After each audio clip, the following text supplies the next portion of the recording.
మంచి అంశాన్ని ఈరోజు మీకు నేర్పిస్తాను. దయచేసి ఆసక్తితో వినడానికి ప్రయత్నించండి. ఓకేనా?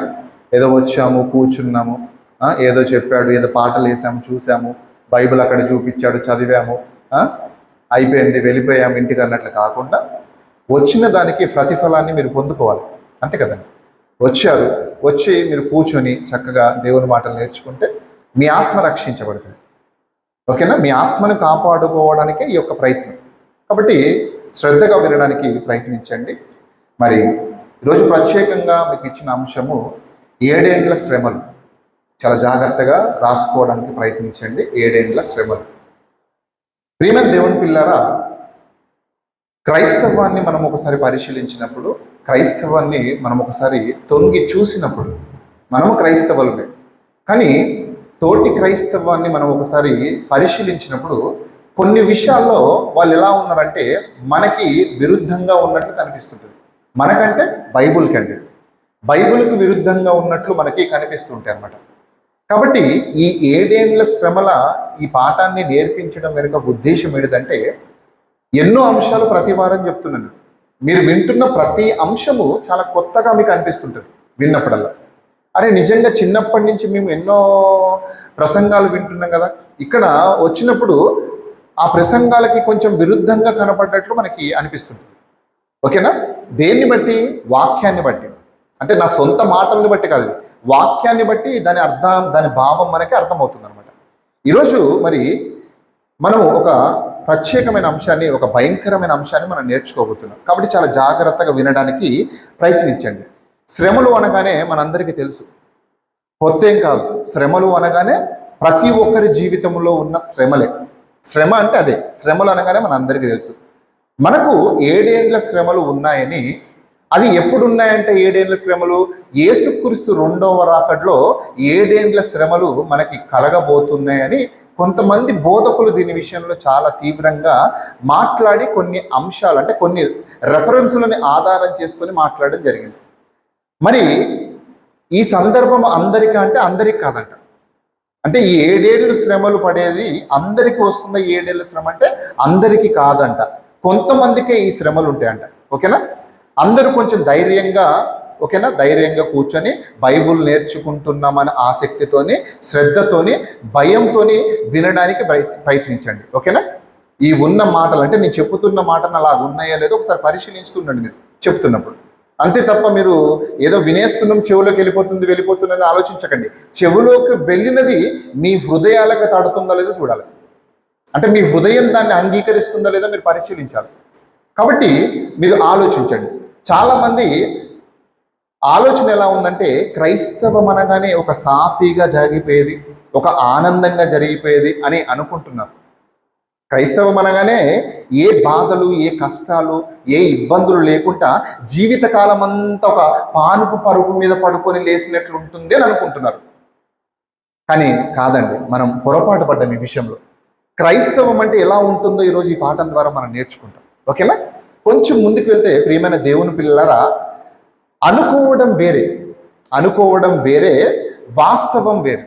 ఓకేనా? అనుకోవడం వేరే అండి. ఇప్పుడు అనుకుంటాను, నేను ఒక మనిషి గురించి ఒక విషయాన్ని అనుకుంటాను, కానీ ఆ మనిషి జీవితంలో జరుగుతున్న వాస్తవం వేరే. నేను ఎన్నో అనుకుంటూ ఉంటా మనిషి గురించి, కానీ అతని జీవితంలో జరుగుతున్న సందర్భాలు, సందేశాల గురించి మనం ఆలోచించినప్పుడు అవి వేరేగా ఉంటాయి అన్నమాట. ఈరోజు అలాగనే ఈరోజు క్రైస్తవులు అనుకుంటుంది వేరే, బైబిల్లో చూపిస్తున్న వచనాలు కానీ, బైబిల్లో భక్తులు మాట్లాడుతున్న మాటలు కానీ వ్యతిరేకంగా ఉంటాయి అన్నమాట.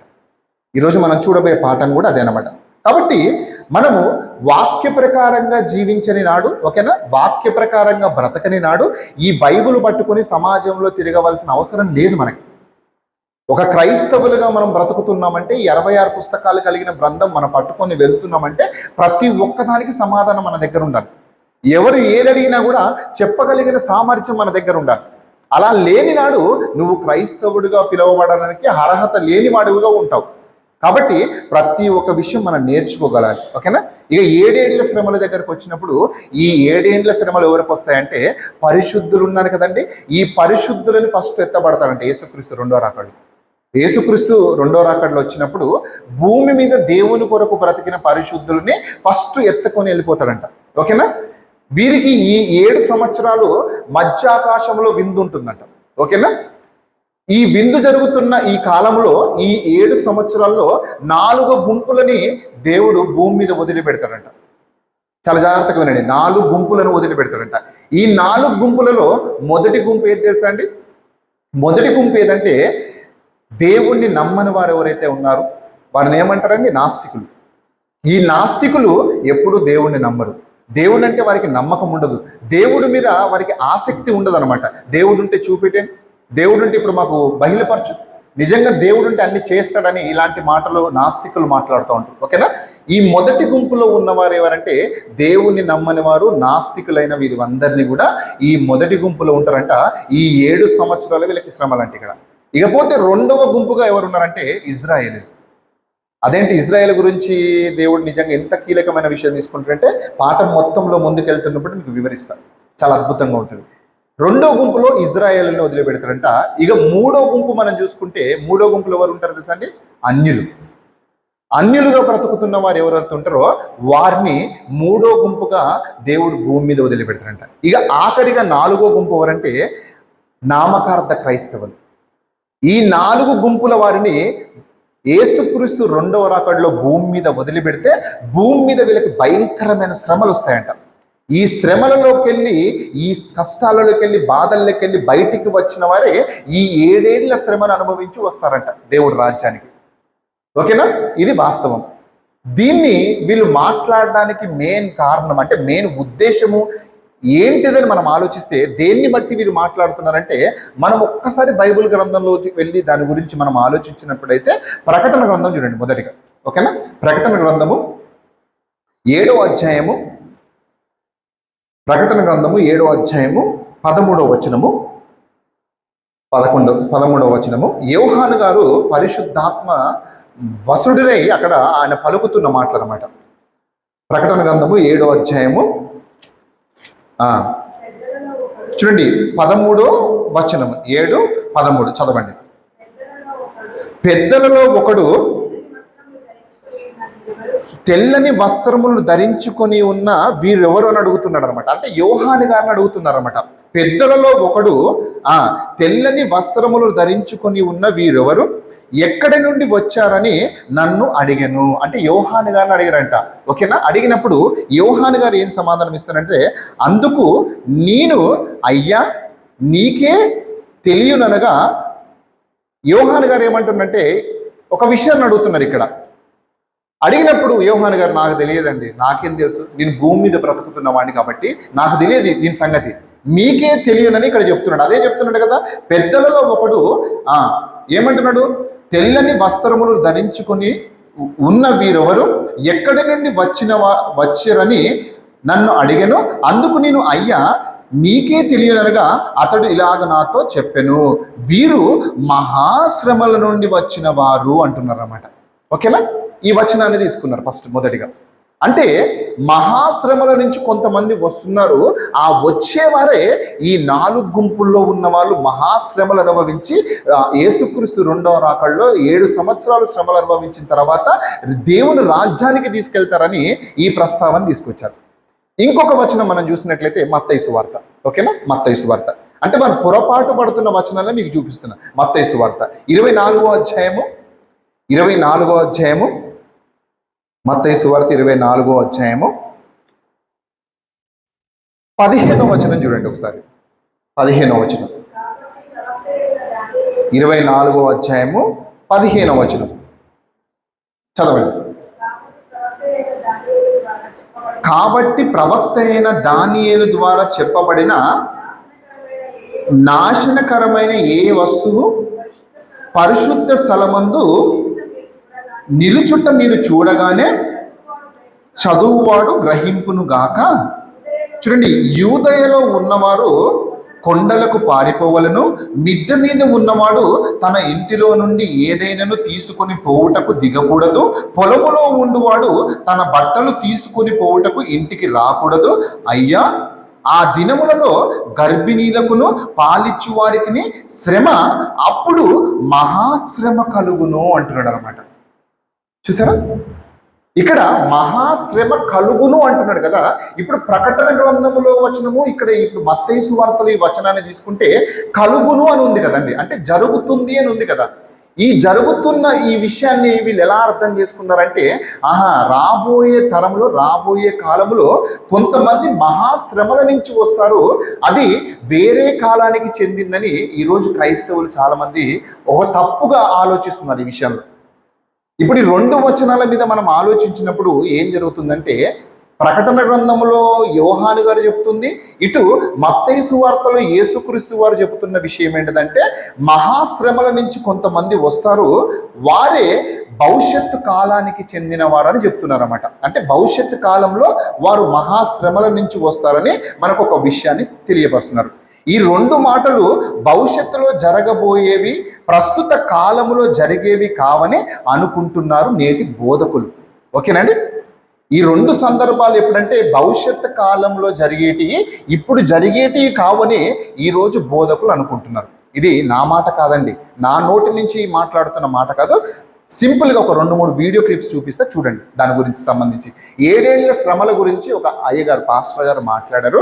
ఆయన మాటల్లోనే ఒకసారి విందాం ఈ సందర్భాన్ని. ప్లే చేయి. 1, 2, 3 అని ఉంటే వీడియో క్లిప్స్ ప్లే చేయి. ఈయన చెప్తున్నాడు ఇక్కడ.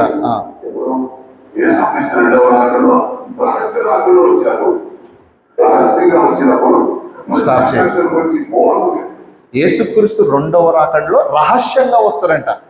ఓకేనా. బహిరంగంగా వచ్చేది వేరంట, రహస్యంగా వచ్చేది వేరంట. ఇప్పుడు దాని గురించి చెప్తున్నాడు. ప్లీజ్ చాలా జాగ్రత్తగా.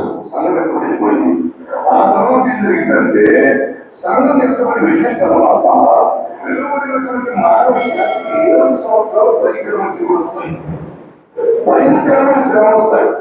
దానిని 7 ఏళ్ల శ్రమ కాలం అనిపిస్తారు.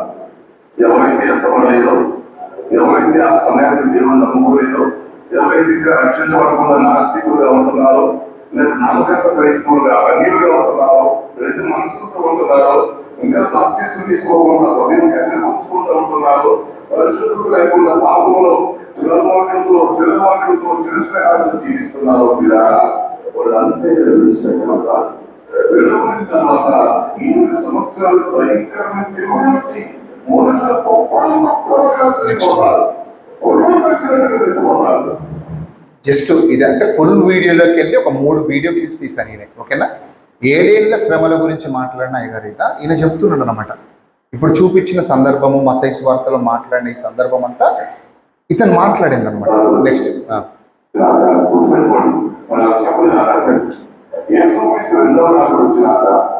సంఘం ఎత్తబడిన తర్వాత 7 సంవత్సరాలు ఇదే పరిస్థితులు జరిగాయి. నేను చాలా సింపుల్ గా సాఫ్ చేయండి.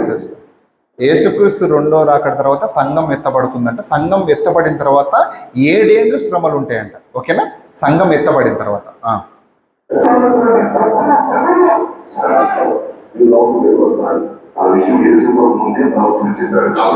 స్టాప్ చేయి. యేసుప్రభు ముందే ప్రవచనం చెప్పాడంట. ఎక్కడ చెప్పాడు? మత్తయి సువార్తలో. ఇప్పుడు నేను చూపించాను కదా 24వ అధ్యాయం, అదే వచనం చూపిస్తాడు చూడండి. ప్లే చేయండి.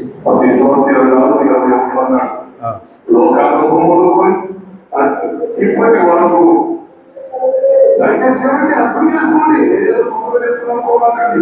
లోకాలు పోయి ఇప్పటి వరకు అతి శ్రమ కలగలేదు, ఇక ఎవరి భవిష్యత్తులో కూడా కలగదు.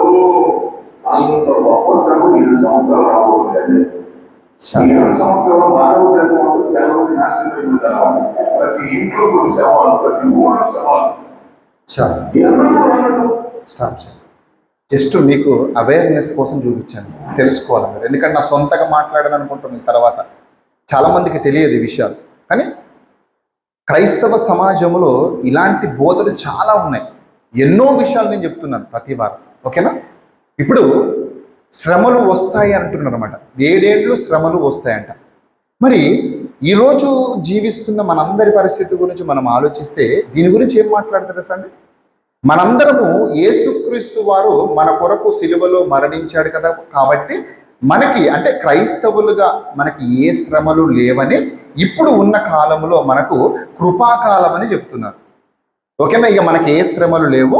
యేసుక్రీస్తు మన కోసం సిలువలో మరణించాడు కాబట్టి మనకి అంత కూడా కృపాకాలం. ఇప్పుడు మనకి శ్రమలు అనేటివి లేవంటండి. ఇక శ్రమలు లేవు ఇక మనకి. ఓకేనా? ఈ శ్రమలు ఎప్పుడు వస్తాయి అంటున్నాడు? రెండో రాకడలో వస్తాయి అంటున్నాడు. అంటే ఇప్పుడు క్రైస్తవులుగా బ్రతుకుతున్న వాళ్ళకి శ్రమలు లేవు, అంత సంతోషం అనమాట, ఇక అంత ఆనందం అనమాట ఇక. ఓకేనా? దీని గురించి ఫిలిప్పీలు రాసిన పత్రిక 4వ అధ్యాయం 4వ వచనం చూడండి ఒకసారి. ఏం చెప్తున్నారు ఇక్కడ? తెలియాలి కదా మనకి ఈ ఆనందం ఎట్లను. ఓకేనా? ఫిలిప్పీలు రాసిన పత్రిక 4వ అధ్యాయము 4వ వచనం. 4వ అధ్యాయము 4వ వచనం చూడండి. ఎల్లప్పుడూ ప్రభువునందు ఆనందించుడి, మరలా చెప్పుచున్నాను ఆనందించుడి అంటున్నాడు అనమాట ఇక. అంతేగా, అంటే ప్రభువునందు మనకి ఎల్లప్పుడికి ఆనందమే, ఇక కష్టం లేదు. ఓకేనా? ఏ బాధలు లేవన్నమాట ఇక. నువ్వు ఎట్లయినా బ్రతుకు. ఓకేనా? నీ జీవితాన్ని నాశనం చేసుకో, నీ శరీరాన్ని నాశనం చేసుకో, కుటుంబంలో సమస్యలు, కుటుంబంలో బాధలతో ఉన్నా, ఎలాంటి సమస్యలతో ఉన్నా కూడా నువ్వు క్రీస్తును నమ్మేసుకుంటే నీకు శ్రమలు అనేటివి లేవన్నమాట ఇక. ఓకేనా? ఇక శ్రమలు అనేటివి ఉండవన్నమాట. ప్రియమైన దేవుని పిల్లరా, మనం ఒక విషయాన్ని ఆలోచించినట్టయితే ఇదే బైబిల్లో కొన్ని చోట్లనేమో దేవుడు శ్రమలు కలుగుతాయి అని చెప్పాడు. ఓకేనా? కొన్ని చోట్లనేమో ఏమంటుందని ఆనందం అంటున్నాడు, సంతోషం అంటున్నాడు. ఓకేనా? కొన్ని చోట్ల శ్రమలు, కొన్ని చోట్ల ఆనందాలు అంటున్నాడే. ఇది నిజంగా ఎంతవరకు వాస్తవం? దేవుడు రాపిచ్చిన బైబిల్లో ఏదైనా ఒక విషయాన్ని రాపిచ్చినప్పుడు అది సరి అయిన పద్ధతిలో రాపిస్తాడు. ఓకేనా? ఒకటే విధంగా ఉంటుంది తప్ప కొంతమందికి శ్రమలు, కొంతమందికి మరి ఆనందము, కొంతమందికి దుఃఖము, ఇలాంటివి ఎందుకు కలగజేస్తాడు దేవుడు అని మనం ఆలోచిస్తే, ఈరోజు క్రైస్తవులుగా బ్రతుకుతున్నామని మనం అడిగామనుకోండి, క్రైస్తవులను అడిగామండి మీకు శ్రమలు ఉన్నాయా లేకపోతే మరి సంతోషం ఉందా అని అడిగితే క్రైస్తవులు ఏమంటారు తెలుసా అండి? ఏమంటారు క్రైస్తవులు? మాకు సంతోషం ఉందండి కానీ జీవితంలో శ్రమలు వస్తున్నాయి అంటారు. మాకు సంతోషం ఉంది కానీ మా జీవితంలో శ్రమలు కలుగుతున్నాయి అని అంటాడు అనమాట, ఎవరిని అడిగినా కూడా. ఎందుకంటే నిజంగా ఈరోజు సమాజాన్ని మనం ఆలోచిస్తే, మనం పరిశీలిస్తే, వాక్యం వినడానికి ఆసక్తి లేకపోవడం వల్లండి ఈరోజు క్రైస్తవం ఇంత దౌర్భాగ్య పరిస్థితి వచ్చింది. వింటారండి? వాక్యం వినడానికి చెవినిచ్చే నాదుడు ఉన్నారు ఎవరైనా? అందుకే యేసుక్రీస్తు వారు ఆయన పత్రికలలో అక్కడ ప్రతి చోట ఏం చెప్పారంటే చెవి గలవాడు వినుగాక అన్నాడు అనమాట. ఎందుకు చెవి గురించి మాట్లాడాడు ఎక్కువగా అంటే చెవులు వియ్యరు వాక్యానికి. కాబట్టి ఈరోజు క్రైస్తవులుగా బ్రతుకుతున్న మనము వాక్యానికి చెవినియాలంట, వాక్య ప్రకారంగా మనం బ్రతకాలంట. ఇకపోతే అసలు ఈ సంగతులు ఏ కాలానికి చెందినయో మనకి ప్రాముఖ్యంగా మనకి తెలియాలి ఫస్ట్. ఓకేనా? ఈ సంగతులు ఇప్పుడు మాట్లాడిన ప్రకటన గ్రంథము, మత్తయి సువార్తలో రాసిన ఈ యొక్క వచనాలు ఏ కాలానికి చెందినయో మనకి తెలియాలి. ఓకేనా? భూతకాలానికి చెందినయా, వర్తమాన కాలానికి చెందినయా, ఏ కాలానికి చెందినయో మనకి పర్టికులర్గా తెలియాలి. ఓకేనా? దాని గురించి డీప్గా మనం కొన్ని విషయాలు ఆలోచించినట్లయితే మొట్టమొదటిగా మత్తయి సువార్తకి వెళ్ళి చూద్దామండి. ఓకేనా? ఇది అసలు జరిగిపోయాయా, జరుగుతాయా, జరగవలసినయా అనేది కూడా మనం ఆలోచించాలి. ఇప్పుడు మాట్లాడారు అంటే చిన్న విషయం కాదు వీళ్ళు. మరి దాన్ని మనము వాక్య ప్రకారంగా మనం దాన్ని పరిశీలించాలి కదా, పరిశోధించాలి కదా బైబిల్ చేతిలో ఉంటే క్రైస్తవులుగా. కాబట్టి ఆలోచిద్దాం ఒకసారి. మత్తయి సువార్తకి వెళ్ళండి ఒక్కసారి. మత్తయి సువార్త 24వ అధ్యాయము 15వ వచనాన్ని చదవండి ఒకసారి. కాబట్టి ప్రవక్త అయిన దానియేలు ద్వారా చెప్పబడిన నాశనకరమైన ఏ వస్తువు పరిశుద్ధ స్థలమందు నిలుచుట మీరు చూడగానే, ఓకేనా, చదువువాడు గ్రహించునుగాక అని 16వ వచనం ఏం చెప్తున్నాడు? యూదయలో ఉండువారు కొండలకు పారిపోవలను అంటున్నాడు అనమాట. ఒక విషయాన్ని చాలా జాగ్రత్తగా ఆలోచించండి. యూదయలో ఉన్నవారు ఎక్కడికి పారిపోమంటున్నాడు? కొండలకు పారిపోమంటున్నారు. ఇప్పుడు ఒక సమస్య వచ్చిందండి, ఎవడైనా కత్తి పట్టుకొని ఉరుకొస్తుండే మన వీరికి, మనం ఏం చేస్తాం? ఆ ప్రాంతం నుంచి పారిపోతూ ఉంటాం. కత్తి పట్టుకొని వస్తుంటే చంపేస్తా అంటే అక్కడే నిలబడతామా? నిలబడం. కానీ ఇక్కడ ఏం చెప్తున్నాడు? యూదయలో ఉన్నవారు కొండలకు పారిపోరి అంటున్నాడు. అంటే ఈ సందర్భం ఎక్కడ జరుగుతుంది? యూదయలో జరుగుతుంది. ఇజ్రాయెల్లో కోసం చెప్పిన మాట యూదయలో అక్కడ జరుగుతున్న సందర్భం అనమాట. నెక్స్ట్ చదవండి. మిద్ద మీద ఉండువాడు తన ఇంటిలో నుండి ఏదైనాను తీసుకొని పోవుటకు దిగకూడదు. ఎక్కడ జరుగుతుంది ఈ సందర్భము? యూదయలో జరుగుతుంది. యూదయలో ఉండి ఒక మిద్ద మీద ఉన్న వాళ్ళు దిగి ఇంటిలోకి వచ్చి ఏది కూడా తీసుకొని పోవద్దని యూదులకు ప్రకటిస్తున్నాడు ఇక్కడ ఈ సందర్భాన్ని యేసుక్రీస్తు వారు. కిందికి రండి. పొలములో ఉండువాడు తన బట్టలు తీసుకుని పోవుటకు ఇంటికి రాకూడదు. ఎక్కడున్న వాళ్ళు వీళ్ళు? ఎక్కడున్న వాళ్ళండి? యూదయ ప్రాంతంలో ఉన్న వాళ్ళు. వీళ్ళు ఇంటికి వచ్చి పొలం నుంచి బట్టలు తీసుకొని పోకూడదంట. తర్వాత అయ్యో ఆ దినములలో గర్భిణీలకును పాలిచ్చువారునకు శ్రమ, అప్పుడు మహాశ్రమ కలుగును కనుక మీరు పారిపోవుట, చూసారా, మీరు పారిపోవుట చలికాలమందైనను విశ్రాంతి దినమైనందును సంభవింపకుండవలనని ప్రార్థించుడి అంటున్నాడు. చూసారా, అసలు దేవుడు మాటలు ఒక్కోసారి విన్నప్పుడు నాకు ఆశ్చర్యం అనిపిస్తుంది నిజంగా. ఇక్కడ ఏం చెప్తున్నాడు సార్? మీరు అయిపోయారు, మీ పని అయిపోయింది, మీరు ఫస్ట్ ఎయిడ్ బాక్స్ రెడీ చేసుకోండి అంటాడు. ఇక మిమ్మల్ని ఇరిగ తీసేస్తాను, ఇప్పుడు మీరు ఆ ఫస్ట్ ఎయిడ్ బాక్స్ ఉంటుందిగా, ఆ బాక్స్ రెడీ చేసుకోండి కట్లు కట్టుకోవడానికి అని అంటున్నాడు వాడు. ఇక్కడ అదే చెప్తున్నాడు, ప్రార్థించుకోండి అంటున్నాడు దేవుడు. యేసుక్రీస్తు వారు మాట్లాడుతూ ఈ మాటలు ఎవరికి చెందినంట? యూదుల కొరకు మాట్లాడుతుండంట. యూదుల కొరకు ప్రస్తావిస్తున్న ఈ సందర్భాన్ని, దీన్ని ఎక్కడ అప్లై చేసినా తీసుకొచ్చి ఈరోజు ఇప్పుడు ఏం చెప్తున్నారు యేసుక్రీస్తు వారు?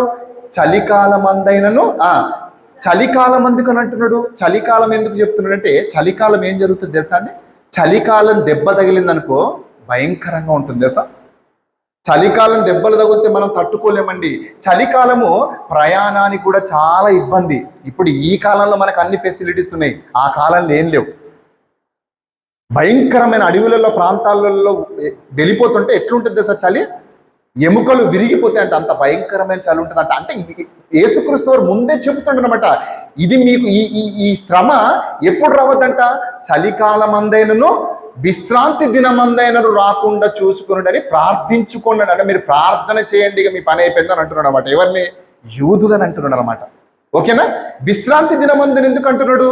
విశ్రాంతి దినమందును ఎందుకు అంటున్నాడు అంటే, వారికి ఒక ఆచార పద్ధతి ఉంది యూదులకి. ఏంటంటే విశ్రాంతి దినమందు నడవవలసినంత దూరమే వాళ్ళు నడవాలి, దానికంటే ఎక్కువ నడవకూడదంట. విశ్రాంతి దినం అంత స్పెషల్ వాళ్ళకి. ఓకేనా? దాని గురించి మనకి అపోస్తుల కార్యములు 1వ అధ్యాయము 12వ వచనం చూడండి. 12వ వచనం, అపోస్తుల కార్యములు 1వ అధ్యాయము 12వ వచనం చూడండి. అప్పుడు వారు ఒలీవల కొండ నుండి యెరూషలేమునకు తిరిగి వెళ్ళిరి. చూడండి, ఆ కొండ యెరూషలేమునకు విశ్రాంతి దినమున నడవదగినంత సమీపమున ఉన్నది. అంటే యేసుక్రీస్తు వారు మరణించి తిరిగి వచ్చి కొండ మీద ఆయన ఆరోహణం అయిపోయి వెళ్ళిపోయాడు కదండి కనబడకుండా వాళ్ళకి. ఆ కొండ విశ్రాంతి దినమున వీళ్ళు నడవదగినంత దూరమే ఉందంట. ఇప్పుడు ఇక్కడ దేవుడు ఏం చెప్తున్నాడంటే, మీరు చలికాలం అందైనను విశ్రాంతి దినమందైనను ఈ కష్టము, ఈ శ్రమ రాకుండా మీరు ప్రార్థన చేయండి అని ముందే హెచ్చరిస్తున్నాడు అనమాట వారికి. అదే చెప్తున్నాడు. చదవండి ఒకసారి మత్తయి సువార్త. మరి ప్రార్థించుడి, లోక ఆరంభము నుండి ఇప్పటి వరకును ఇట్టి శ్రమ కలుగలేదు, ఇక ఎన్నడూను కలగబోదు. ఆ దినములు తక్కువ చేయకుండా పోయిన ఎడల చాలు. ఇక్కడ దాకా చాలండి. అంటే ఇక్కడ మత్తయి సువార్తలో చెబుతున్న ఈ సందర్భం ఎవరి గురించి అంటే, యూదుల గురించి అన్నట్లు మనకు అర్థమవుతుంది క్లియర్గా. మీకు అందరికి అర్థమవుతుందా? ఇది ఎవరి గురించి? యూదుల గురించి. యూదులు అంటే ఎవరు? ఇజ్రాయేలులు. Very good. యూదులు అంటే ఇజ్రాయేలులు. ఇజ్రాయేలుల గురించి, యూదుల గురించి ఈ సందర్భం చెబుతున్నాడు యేసుక్రీస్తు వారు మాట్లాడాడు. ఇవి సంభవించాయా అని యేసుక్రీస్తు వారు మాట్లాడాడు, సంభవిస్తాయని. ఇప్పుడు మరి ఇవి సంభవించాయా, సంభవించలేదా, సంభవించబోతున్నాయా? మనం ఆలోచించాలి దీని విషయంలో. ఇప్పుడు యేసుక్రీస్తు ఒక మాటని ఇక్కడ ప్రస్తావించాడు. ఓకేనా? ఇలాంటి శ్రమలు, సమస్యలు వీరికి వస్తాయి కాబట్టి ఇవి కలుగుతాయి, ఇవి భయంకరమైన శ్రమల పాలవుతారని చెప్పారు. ఇవి నిజంగా అయిపోయాయా లేకపోతే జరగవలసి ఉన్నాయని మనం ఆలోచించినట్లయితే ఒక విషయాన్ని మనం చాలా జాగ్రత్తగా ఆలోచించాలండి. యేసుక్రీస్తు మరణం అంటే, యేసుక్రీస్తు మరణించిన తర్వాత, ఆయన చనిపోయిన తరువాత ఏమైపోయింది తెలుసా అండి? ఏమైపోయింది తెలుసా? ఒక ఐక్యత లేదు యూదుల్లో, ఇజ్రాయెల్లో. అప్పుడు రోమా ప్రభుత్వానికి చెందిన ఒక చక్రవర్తి ఏం చేశాడంటే, యూదుల అందరినీ చంపేయమని ఒక ఆజ్ఞని ప్రకటించాడంట. ఎవరు? రోమా చక్రవర్తి. రోమా చక్రవర్తి వాళ్ళని చంపాలని ఒక ఆజ్ఞని ప్రకటిస్తే, ఆ ఆజ్ఞ ప్రకారము యూదులను చంపటం మొదలుపెట్టారండి ఇక భయంకరంగా ఇజ్రాయేల్. ఎందుకండి ఇంత శ్రమ యూదులకు ఎందుకు వచ్చి ఉంటుంది? ఆలోచించండి మీరు. అసలు ఎందుకు వచ్చి ఉంటుంది యూదులకి? చంపవలసిన ఒక స్థితి యూదయ ప్రాంతములో ఆ కష్టాలు ఆ శ్రమలు వాళ్ళకి ఎందుకు వచ్చాయని మనం ఆలోచించినట్లయితే, ఆ భయంకరమైన శ్రమలు ఎందుకు వచ్చాయని మనం తెలుసుకోవాలంటే దానికి సంబంధించిన ఒక వచనాన్ని చూడండి. అపోస్తుల కార్యంలో 8వ అధ్యాయము 1వ వచనం చూడండి. చూడండి, ఆ కాలమందు ఎప్పుడండి అయిపోయింది. ఆ కాలం అంటే ఏంటిదండి? జరిగిపోయిన కాలం అండి. ఆ కాలమందు యెరూషలేములోని సంఘమునకు గొప్ప హింస కలిగినందున అంటున్నాడు. అంటే యెరూషలేములో ఉన్న సంఘమునకు గొప్ప హింస కలిగినందున, చూడండి, అపోస్తులు తప్ప అంటున్నాడు. అంటే అపోస్తులు ఒక్కరే అండి యేసుక్రీస్తుకి నమ్మకంగా బ్రతికిన వాళ్ళు. అపోస్తులు తప్ప యూదయ సమరయ దేశముల యందు చెదిరిపోయిరి. భక్తి గల మనుషులు స్టెఫెన్ను సమాధి చేసి అతని గూర్చి బహుగా ప్రలాపించింది అంటండి. అంటే ఒక భయంకరమైన శ్రమ వచ్చిందంట. ఎప్పుడు వచ్చిందంట? యెరూషలేములో కలిగిందంట ఈ శ్రమ. ఇప్పుడు అదే చెప్తున్నాడు కదా ఇక్కడ. ఆ కాలమందు యెరూషలేములోని సంఘమునకు గొప్ప హింస కలిగినందున అపోస్తులు తప్ప అందరూ యూదయ సమరయ దేశములకు చెదిరిపోయారంటండి. అంటే ఒక భయంకరమైన ఊచకూత మొదలు పెట్టారనమాట యూదుల మీద, ఇజ్రాయేలుల మీద. పారిపోయారంట, ఎక్కడోళ్ళు అక్కడ పారిపోయారంట. ఒక్క అపోస్తులు ఒక్కరే అక్కడ నిలిచారంట అండి. ఎందుకండి యూదులు పారిపోవటానికి ముఖ్య కారణం ఏంటిదండి? యూదులకే ఈ శ్రమలు ఎందుకు వచ్చాయని మనం ఏ రోజున ఆలోచించామా? బైబుల్ పట్టుకొని చదువుతున్న మనకి ఈ వచనాన్ని చదివినప్పుడు ఎప్పుడైనా ఆలోచించామా యూదులకు ఎందుకు వచ్చాయి ఈ శ్రమలని? ఎవరు ఆలోచించలేదండి. యూదులకి ఈ శ్రమలు రావడం వెనుక ఉద్దేశం ఏంటి తెలుసా? దీని వెనుక కారణం, మూల కారణం ఏంటి తెలుసా? యూదులను ఇంత శిక్షించడానికి ముఖ్య కారణం ఏంటిదంటే, యేసుక్రీస్తు మరణించడానికి ముఖ్య కారకులు తెలుసా అండి? యూదులండి.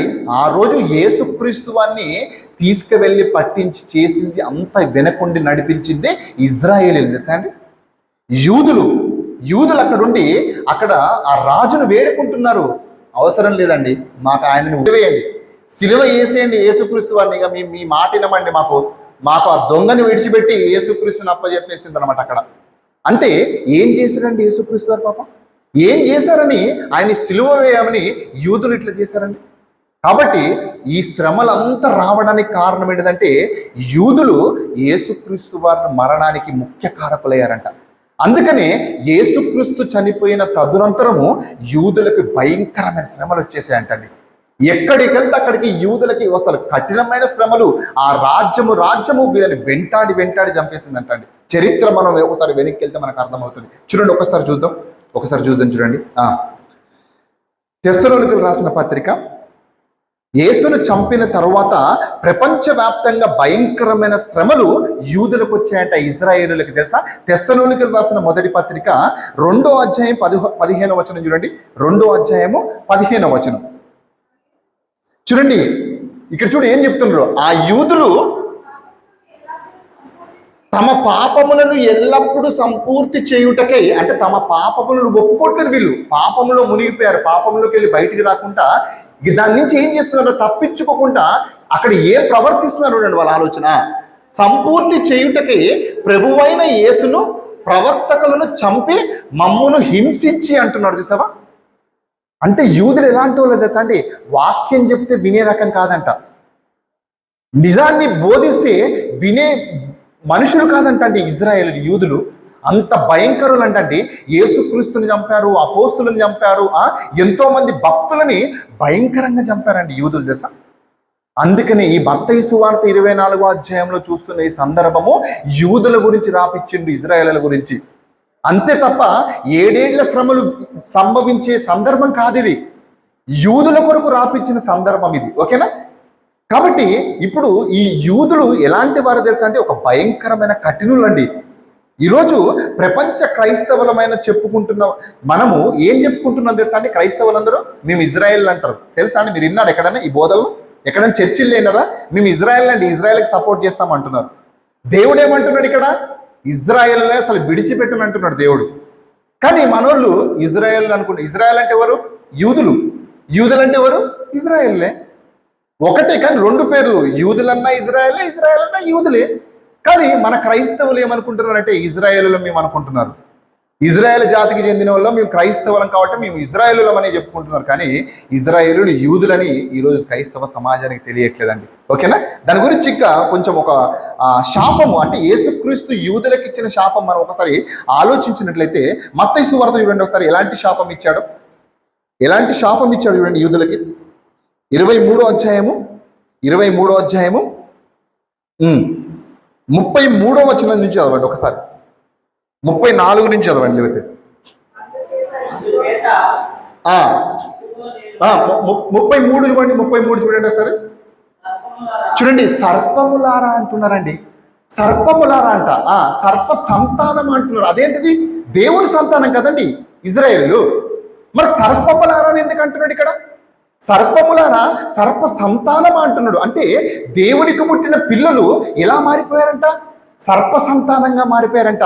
అంటే అపవాది అనుచరులుగా మారిపోయారంట యూదులు, ఇజ్రాయేలులు. ఇప్పుడు అదే చెప్తున్నాడు, సర్పములారా, సర్ప సంతానమా, నరక శిక్ష నుండి మీరు ఎలాగో తప్పించుకుందరు అంటున్నాడు. చూసావా? అక్కడ మత్తయి సువార్తలో ప్రార్థించుకోండి అంటున్నాడు. మిమ్మల్ని విడిచిపెట్టను, మీరు అయిపోయారు, ప్రార్థన చేసుకోండిగా. ఓకేనా? ఇక్కడికి వచ్చేవాడికి నరక శిక్ష నుంచి మిమ్మల్ని అసలు ఎలా కాపాడుకోగలుగుతారు అంటున్నాడు. అదే అంటున్నాడుగా, నరక శిక్షను మీరు ఎలాగో తప్పించుకుందరు. 34లో, అందుచేత ఇదిగో నేను మీ యొద్దకు ప్రవక్తకులను, జ్ఞానులను, శాస్త్రులను పంపుచున్నాను. మీరు వారిలో కొందరిని చంపి సిలువ వేయుదురు, కొందరిని మీ సమాజ మందిరములో కొరడాలతో కొట్టి పట్టణంలోకి వెళ్ళి వీడ్చుకొని వెళ్ళిపోయారంటండి. ఎవరంటే వీళ్ళు యూదులు, ఇజ్రాయేలు. ఎంత భయంకరమైన శాపం ఇచ్చాడు చూడండి యేసుక్రీస్తు వారి యూదులకి, ఇజ్రాయేలులకి. కానీ ఈరోజు వరకు యూదులు క్రైస్తవులను నమ్మరు. తెలుసా అండి? మీకు తెలుసా అండి ఈ విషయం? యూదులు అంటే ఇజ్రాయేలులు క్రీస్తును నమ్మరు. ఎంతమంది తెలుసు ఈ వాస్తవం? తెలుసు అన్నది చేయొద్దని చూద్దాం. ఎస్, రైట్, వెరీ గుడ్ అన్నారు. యూదులు, ఇజ్రాయేలీలు క్రీస్తును నమ్మరు. తెలుసా? వాస్తవాలు చూపిస్తా, వీడియో క్లిప్ ప్లే చేయి. ABC ఇజ్రాయేలులో స్టిల్ ఇప్పటికీ కూడా అక్కడికి యేసుక్రీస్తును నమ్ముకున్న వాళ్ళు వెళ్ళి అక్కడ సువార్త ప్రకటించిందనుకో, సువార్త ప్రకటించిందనుకో వాళ్ళు నమ్మరు. తెలుసా యేసుక్రీస్తుని? వాళ్ళు ఏమనుకుంటున్నారంటే యేసుక్రీస్తు ఇంకా రాలేదు, మళ్ళీ రాబోతున్నాడు అంటున్నాడు. మెస్సయ్య ఇంకా రాలేదు, వస్తాడు అనుకుంటున్నారు. వచ్చిన మెస్సయ్యని వీళ్ళు చంపేశారు సిలువ వేసి. యూదులు వచ్చిన యేసుక్రీస్తుని యూదులు, ఇజ్రాయేలులు చంపేసి ఇంకా యేసుక్రీస్తు వస్తాడని ఒక నమ్మకం మీద, ఒక గుడ్డితనం మీద బ్రతుకుతున్నారు. తెలుసా? ఈరోజు మన వాళ్ళకి ఏం తెలియట్లేదండి. మన వాళ్ళు ఎర్రి వెంగపల్లక్క ఇజ్రాయేల్ పోయి అక్కడ ఓర్దాన్ నదిలో తానం చేసుడు, అక్కడ మట్టి పూసుకొని బొర్లుకుంటూ వచ్చి ఇక్కడ అందరికి చూపించుకుంటా ఉంటారు ఇక్కడ వచ్చి. కానీ దేవుడు ఏమంటున్నాడు? యూదులకు శాపం ఇచ్చిన ఇజ్రాయేలును వదిలిపెట్టని అంటున్నాడు దేవుడు. చరిత్ర మీరు చూడండి ఒకసారి. ఇప్పుడు ఇజ్రాయేల్లో జరుగుతున్న యుద్ధాల వెనక కారణం ఏంటి తెలుసా అండి? యేసుక్రీస్తు ఇచ్చిన శాపం. ఎవరు వదిలిపెట్టరు తెలుసా అండి? ఇజ్రాయేల్ని, యూదులను వదిలిపెట్టరు. ఎవరు? వెంటాడి చంపుతున్నారు. రీసెంట్గా మొన్న జరిగిన సందర్భం తెలుసా అండి? ఎక్కడ జరిగింది? గాజా ఇజ్రాయేల్ మీద ఎందుకు పోరాటం చేస్తుంది? దానికి ముందు ఎన్నో జరిగినాయి, మొన్న రీసెంట్గా జరిగినాయి. తెలుసా? వీళ్ళు ఎలాంటి వ్యక్తులు తెలుసా అండి? ఇప్పటికీ ఇజ్రాయేలు మొన్న ఒక రోజు లాస్ట్ ఇయర్ అనుకుంటా, న్యూ ఇయర్ రోజు మీకు ఒకసారి చూపించాను.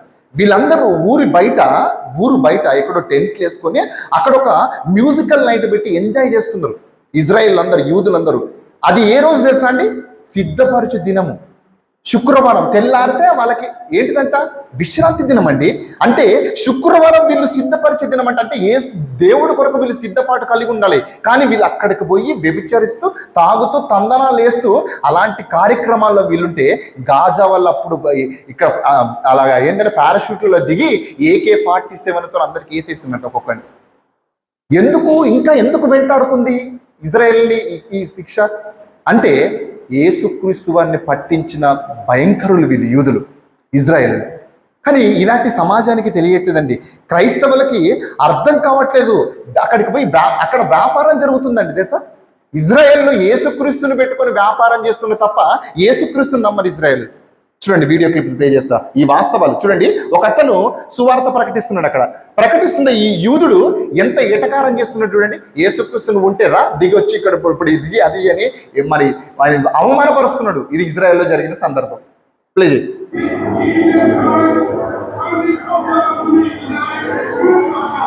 Proof your self. నిన్ను నువ్వు ఏం చేసుకోవాలంటున్నాడు, ప్రూఫ్ యువర్ సెల్ఫ్ అంటున్నాడు అనమాట. నువ్వు నిజంగా యేసుక్రీస్తు అయితే వచ్చి ఒకసారి కనబడు, చూపియాలంటున్నాడు అనమాట. ఎవరు వీడు? యూదుడు, ఇజ్రాయేలుడు. ఇగో ఇంకొకటి చూసినావా,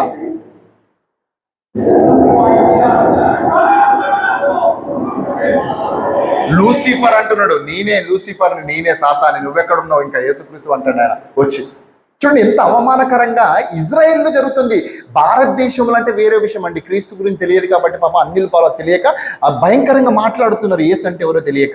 ఓకేనా?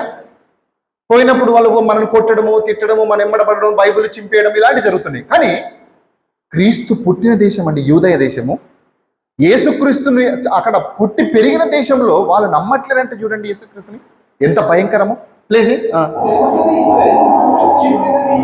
చూడు,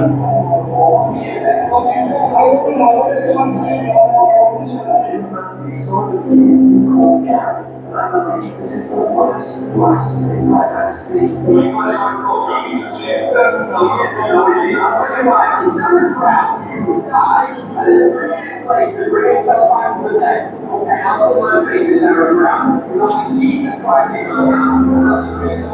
అని చెప్తున్నాడు సువార్త. యేసుక్రీస్తు శిలువ పైన మరణించి తిరిగి 3వ దినాన లేచి తండ్రి దగ్గరికి, దేవుడి దగ్గరికి వెళ్ళిపోయాడు అని చెప్తే వాళ్ళు దాన్ని నమ్మట్లేదు.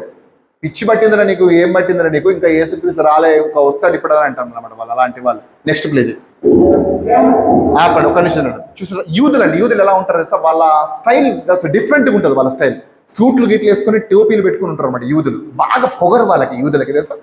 మీరు నమ్మరండి, తాజ్ హోటల్లో అటాక్ జరిగింది తెలుసా అండి. తాజ్ హోటల్లో ఎక్కడండి అది? ముంబైలో తాజ్ హోటల్లో అటాక్ జరిగినప్పుడు అక్కడికి వచ్చిన వీళ్ళు ఎవరైతే ఉన్నారో కొంతమంది వాళ్ళు వాళ్ళ ఆరాధన చేసుకునే ప్లేస్ ఉంది అక్కడ. వీళ్ళకి తెలిసింది యూదులు అక్కడ ఉన్నారని. ఈ సమయంలో వాళ్ళని కూడా వేసేసారు తెలుసా అండి. ఈ న్యూస్ చూడండి ఒకసారి, మీరు స్టేట్మెంట్ ఒకసారి న్యూస్లోకి వెళ్ళి చూడండి. అక్కడ తాజ్ హోటల్ని వీళ్ళు అటాక్ చేసినప్పుడు ఆ యూదులను కూడా అటాక్ చేశారు. ఎందుకు చంపారు యూదులని? వాళ్ళు ఆరాధించుకుంటున్నారు అక్కడ. యూదులు ఆరాధించుకుంటుంటే వాళ్ళని అక్కడ అటాక్ చేసి వాళ్ళని చంపేసిండ్రు ఆ రోజు. తాజ్ హోటల్లో జరిగిన సందర్భం ఇది. అంటే యూదులని వెంటాడుతూ ఉంటుంది ఇప్పటికి. స్టిల్ ఇప్పుడు జరుగుతుంది, స్టిల్ 2-3 రోజుల నుంచి జరుగుతుంది. ఇజ్రాయెల్ మీద బాంబు దాడులు జరుగుతున్నాయి తెలుసా. కానీ మన వాళ్ళందరూ ఇజ్రాయెల్కి సపోర్ట్ అంట, సపోర్ట్. వాట్సాప్ స్టేటస్లు. సిగ్గుండాలని కొంచెమైనా. యేసుక్రీస్తుని నమ్మని వారండి, యేసుక్రీస్తుని విశ్వసించని వారు ఇజ్రాయెల్. అంతకన్నా గొప్ప వాళ్ళు మనం తెలుసా అంటే భారతదేశంలో అన్నిలుగా బ్రతికి యేసుక్రీస్తుని నమ్మి ఆయనను చూడకపోయినా, ఆయన ఎలా ఉంటాడో తెలియకపోయినా క్రీస్తులో బ్రతుకుతున్నాం మనందరం. మనం రక్షించబడతాం రేపు పొద్దున్న. వాళ్ళకే కఠినమైన శిక్ష. ప్లీజ్ చూసారా, ఉమ్ము ఊసెళ్ళిపోతున్నారు అక్కడ. నన్స్ ఉన్నారండి. నన్స్ అంటే ఎవరు? మరియమ్మ తల్లికి సంబంధించిన వాళ్ళు, రోమన్ క్యాథలిక్స్. అందుకే రోమా చక్రవర్తి ఏం చేశాడు తెలుసా అంటే యూదులను ఏసేయమన్నాడు. వాళ్ళు నిలబడి ఉంటే వీళ్ళు వెళ్ళేటప్పుడు ఉమ్మూసుకొని వెళ్తున్నారు అన్నమాట. అంటే యేసుక్రీస్తు తల్లికి సంబంధించిన వాళ్ళ మీరందరని. ఇంకా యేసుక్రీస్తు రాలే ఇంకా తల్లేడికి వెళ్ళి వచ్చిందని వాళ్ళ సందర్భం. నెక్స్ట్ ప్లేజ్ మళ్ళీ చూస్తారా? చూపియాలి అమలో సరే చూడండి ఒకసారి, దర్శించండి. చూడండి చూసారా? Next please. అంత కండకావరం వీళ్ళకి. నెక్స్ట్ ప్లేజ్ ఇంకొక వీడియో ఉంటుంది. సి ఆఫ్ చేయండి. మనోళ్ళు ఎర్రి పప్పల్లేక అక్కడ పోయి అక్కడ తిరుగుతూ ఉంటారు ఇజ్రాయెల్ గోడల దగ్గర. అక్కడ అంతా తిరుగుకుంటే ప్రార్థనలు చేస్తుంటే అక్కడ ఇజ్రాయెల్లో ఉన్న యూదులు అక్కడ నిలబడి ఎట్లా తిరుగుతున్నటువంటి అందరినీ. సిగ్గుండాల కొంచెమైనా మనోళ్ళకి. మళ్ళీ దీనికి ఒక పెద్ద సంస్థలు, విజయవాడలో టీములు, అక్కడ ఆంధ్రాలో టీములు, మళ్ళీ స్పెషల్ బస్సులు, టికెట్లు. ఎవరైనా పోయినా ఇందులో పోయిన వాళ్ళు ఉంటే చేయొద్దండి ఒకసారి దయచేసి. వెళ్ళారు ఎవరైనా? వెళ్ళలే కదా ఎవరు ఇక్కడ? వెళ్ళకండి దయచేసి, మీకు దండం పెడతా. ఓకేనా? ప్లీజ్ అండి చూడండి ఎలా తిడుతున్నారు అక్కడ పోయిన. గో గో గో గో అంటారు ఆడికి వస్తే.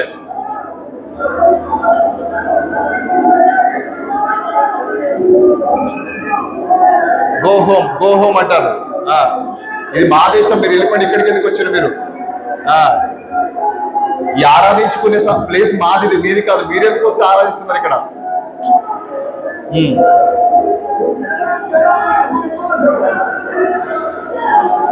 చూసారా ఈవిల్స్ దయ్యాలు మీరు అందరూ వెళ్ళిపోండి, మీరు ఇక్కడికి ఎందుకు వస్తున్నారు అంటున్నారు అందరూ. అలా చూసారా ఎంత భయంకరమైన పరిస్థితి అండి. మత్తయి సువార్తలో ప్రకటించిన ఈ సందర్భము నెరవేరిపోయింది తెలుసా అండి. నెరవేరిపోయింది, నెరవేరుతుంది, ఇంకా నెరవేరబోరుతుంది అనమాట. అంటే మత్తయి సువార్తలో వీళ్ళు మాట్లాడిన 7 ఏళ్ల శ్రమలకు సంబంధించిన ఈ వచనము అయిపోయిందండి, జరుగుతుంది. ఇజ్రాయేలులకు సంబంధించిన విషయము, యూదులకు సంబంధించిన విషయం అది. ఓకేనా? ఒక విషయం క్లారిటీగా మనకు బయటకు వచ్చేసింది. ఓకేనా?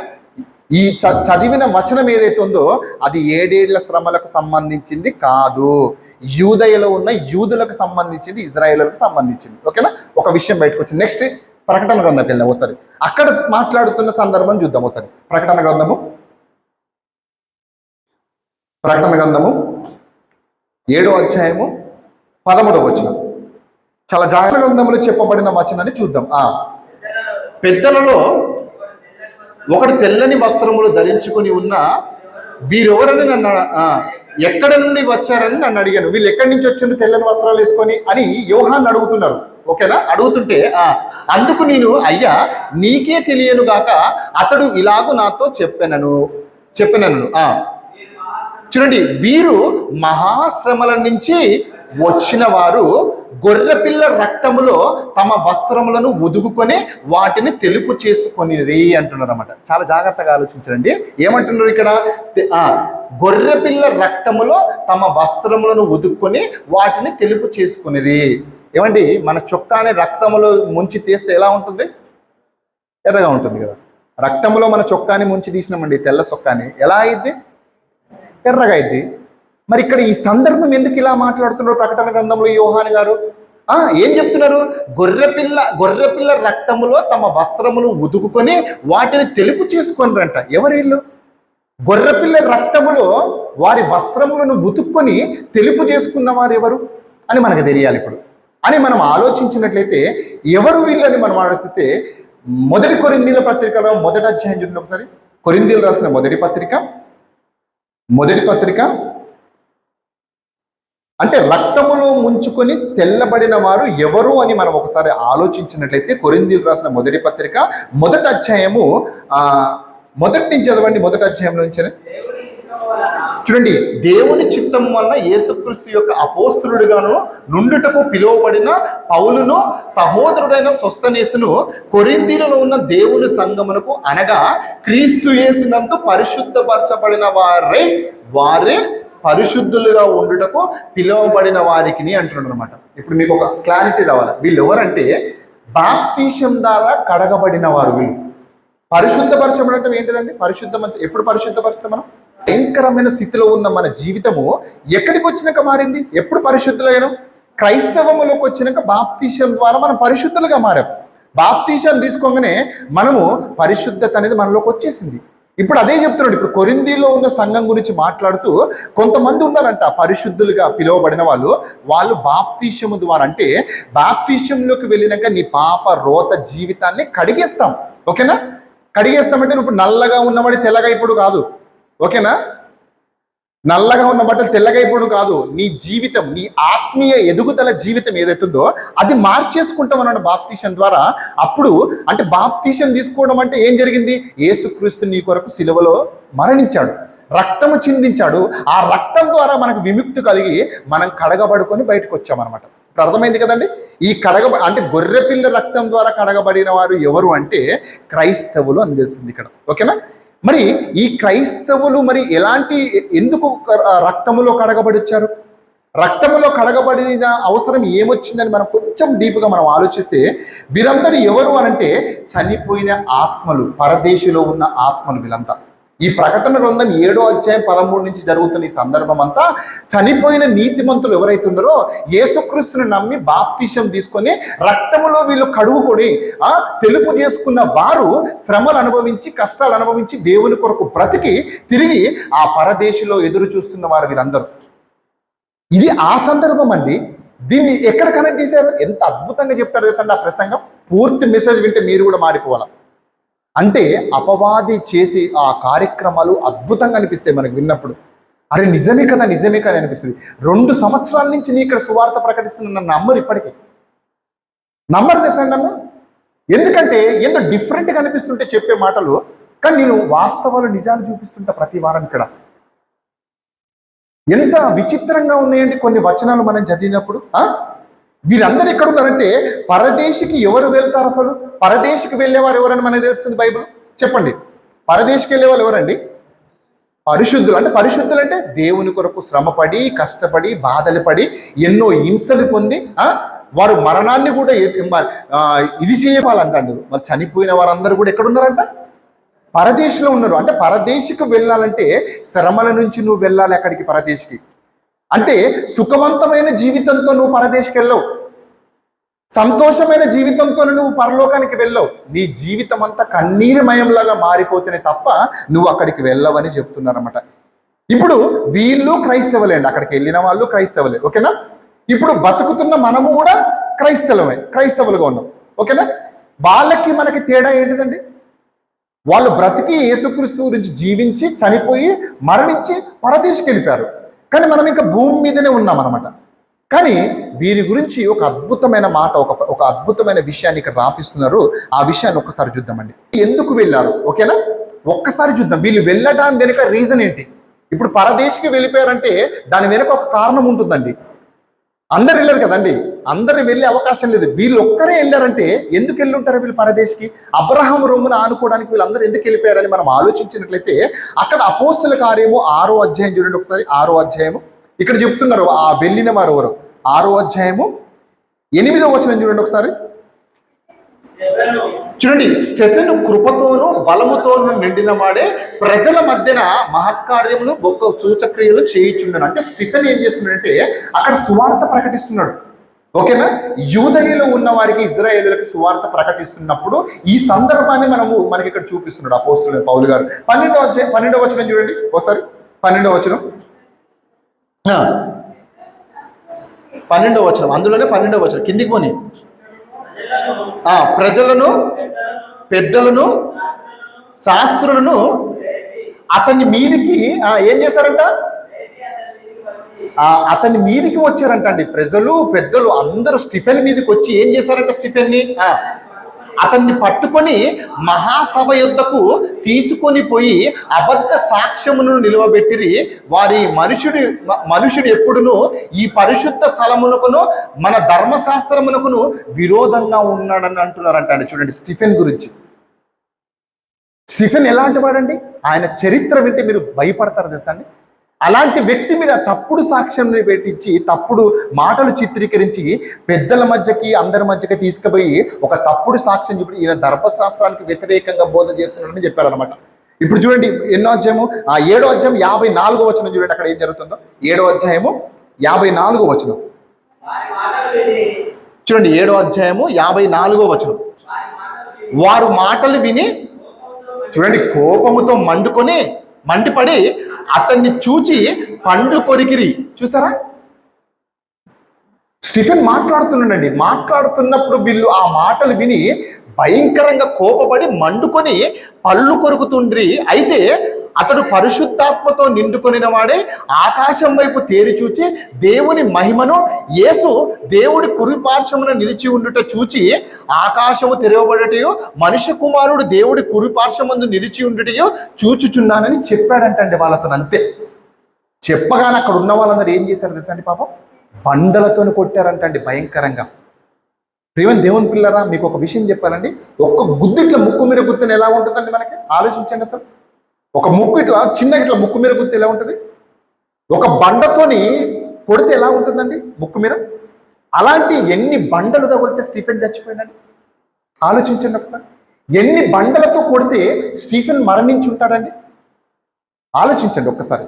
ఒక్క బండతో కొడితే మనిషి చచ్చిపోతాడండి? చచ్చిపోతాడా? చచ్చిపోడు.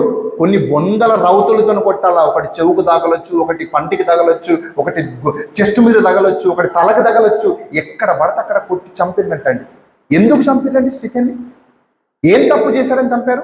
సువార్త ప్రకటిస్తున్నాడు, వాక్యం చెబుతుంటే అక్కడ ఆ రోజు యూదులు, ఇజ్రాయేలులు స్టీఫెన్ని చంపడానికి పూనుకున్నారంటండి. తెలుసా? అంత భయంకరులు అన్నమాట. అంటే స్టీఫెన్కి వచ్చిన మరణం ఎందుకు వచ్చిందంటండి? క్రీస్తు కొరకు వచ్చిందంట మరణం. యేసుక్రీస్తు కొరకు మరణించాడంట స్టీఫెన్. 12వ అధ్యాయం చూడండి, అపోస్తల కార్యం 1వ వచనంలో. 12వ అధ్యాయము 1వ వచనం చూడండి.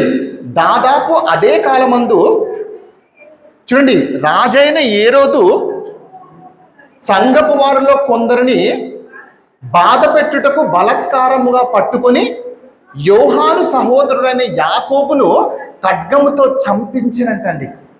చూసారా, యాకోబును పట్టుకొని ఖడ్గంతో నరికించారండి. ఎందుకు నరికారండి? యోహాన్ని నరికేశారంటండి. అంటే క్రీస్తు గురించి సువార్త ప్రకటిస్తున్నప్పుడు యాకోబును కూడా పట్టుకొని తీసుకుపోయి పెట్టారంట.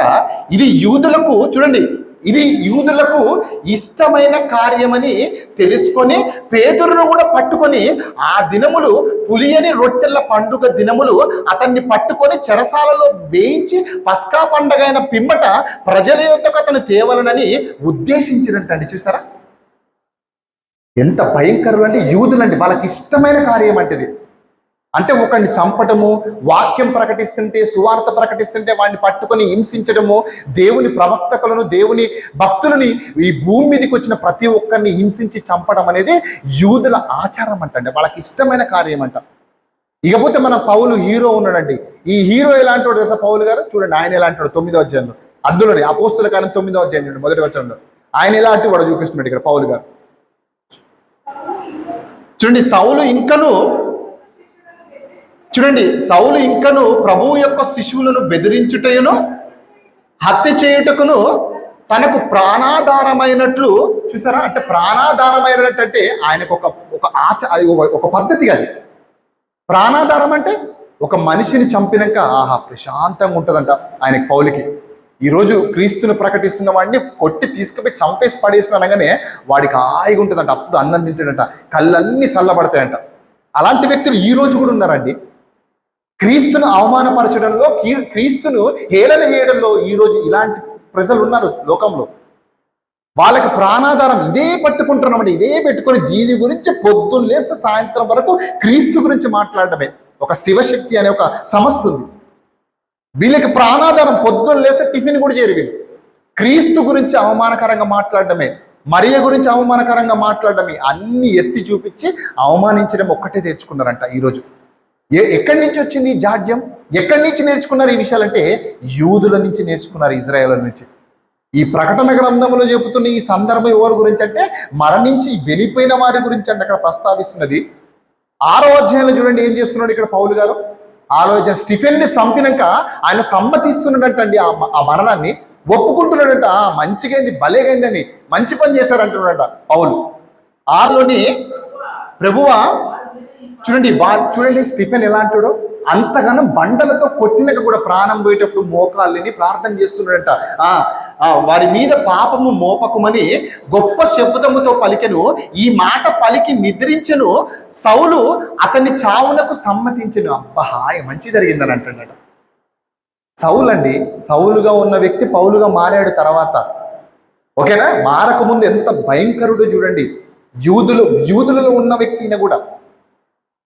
అంటే ఈ వచనాలు ప్రస్తావించిన వీళ్ళందరూ ఏమంటున్నారంటే, ఈ 2 వచనాలు తీసుకున్న ఈరోజు క్రైస్తవ సమాజం, 7 ఏళ్ల శ్రమలు వస్తాయి, ఇక రానై ఉన్నాయి, ఆ శ్రమల్లో మనం ఉంటామని అనుకుంటున్నారు అసలు వాస్తవానికి.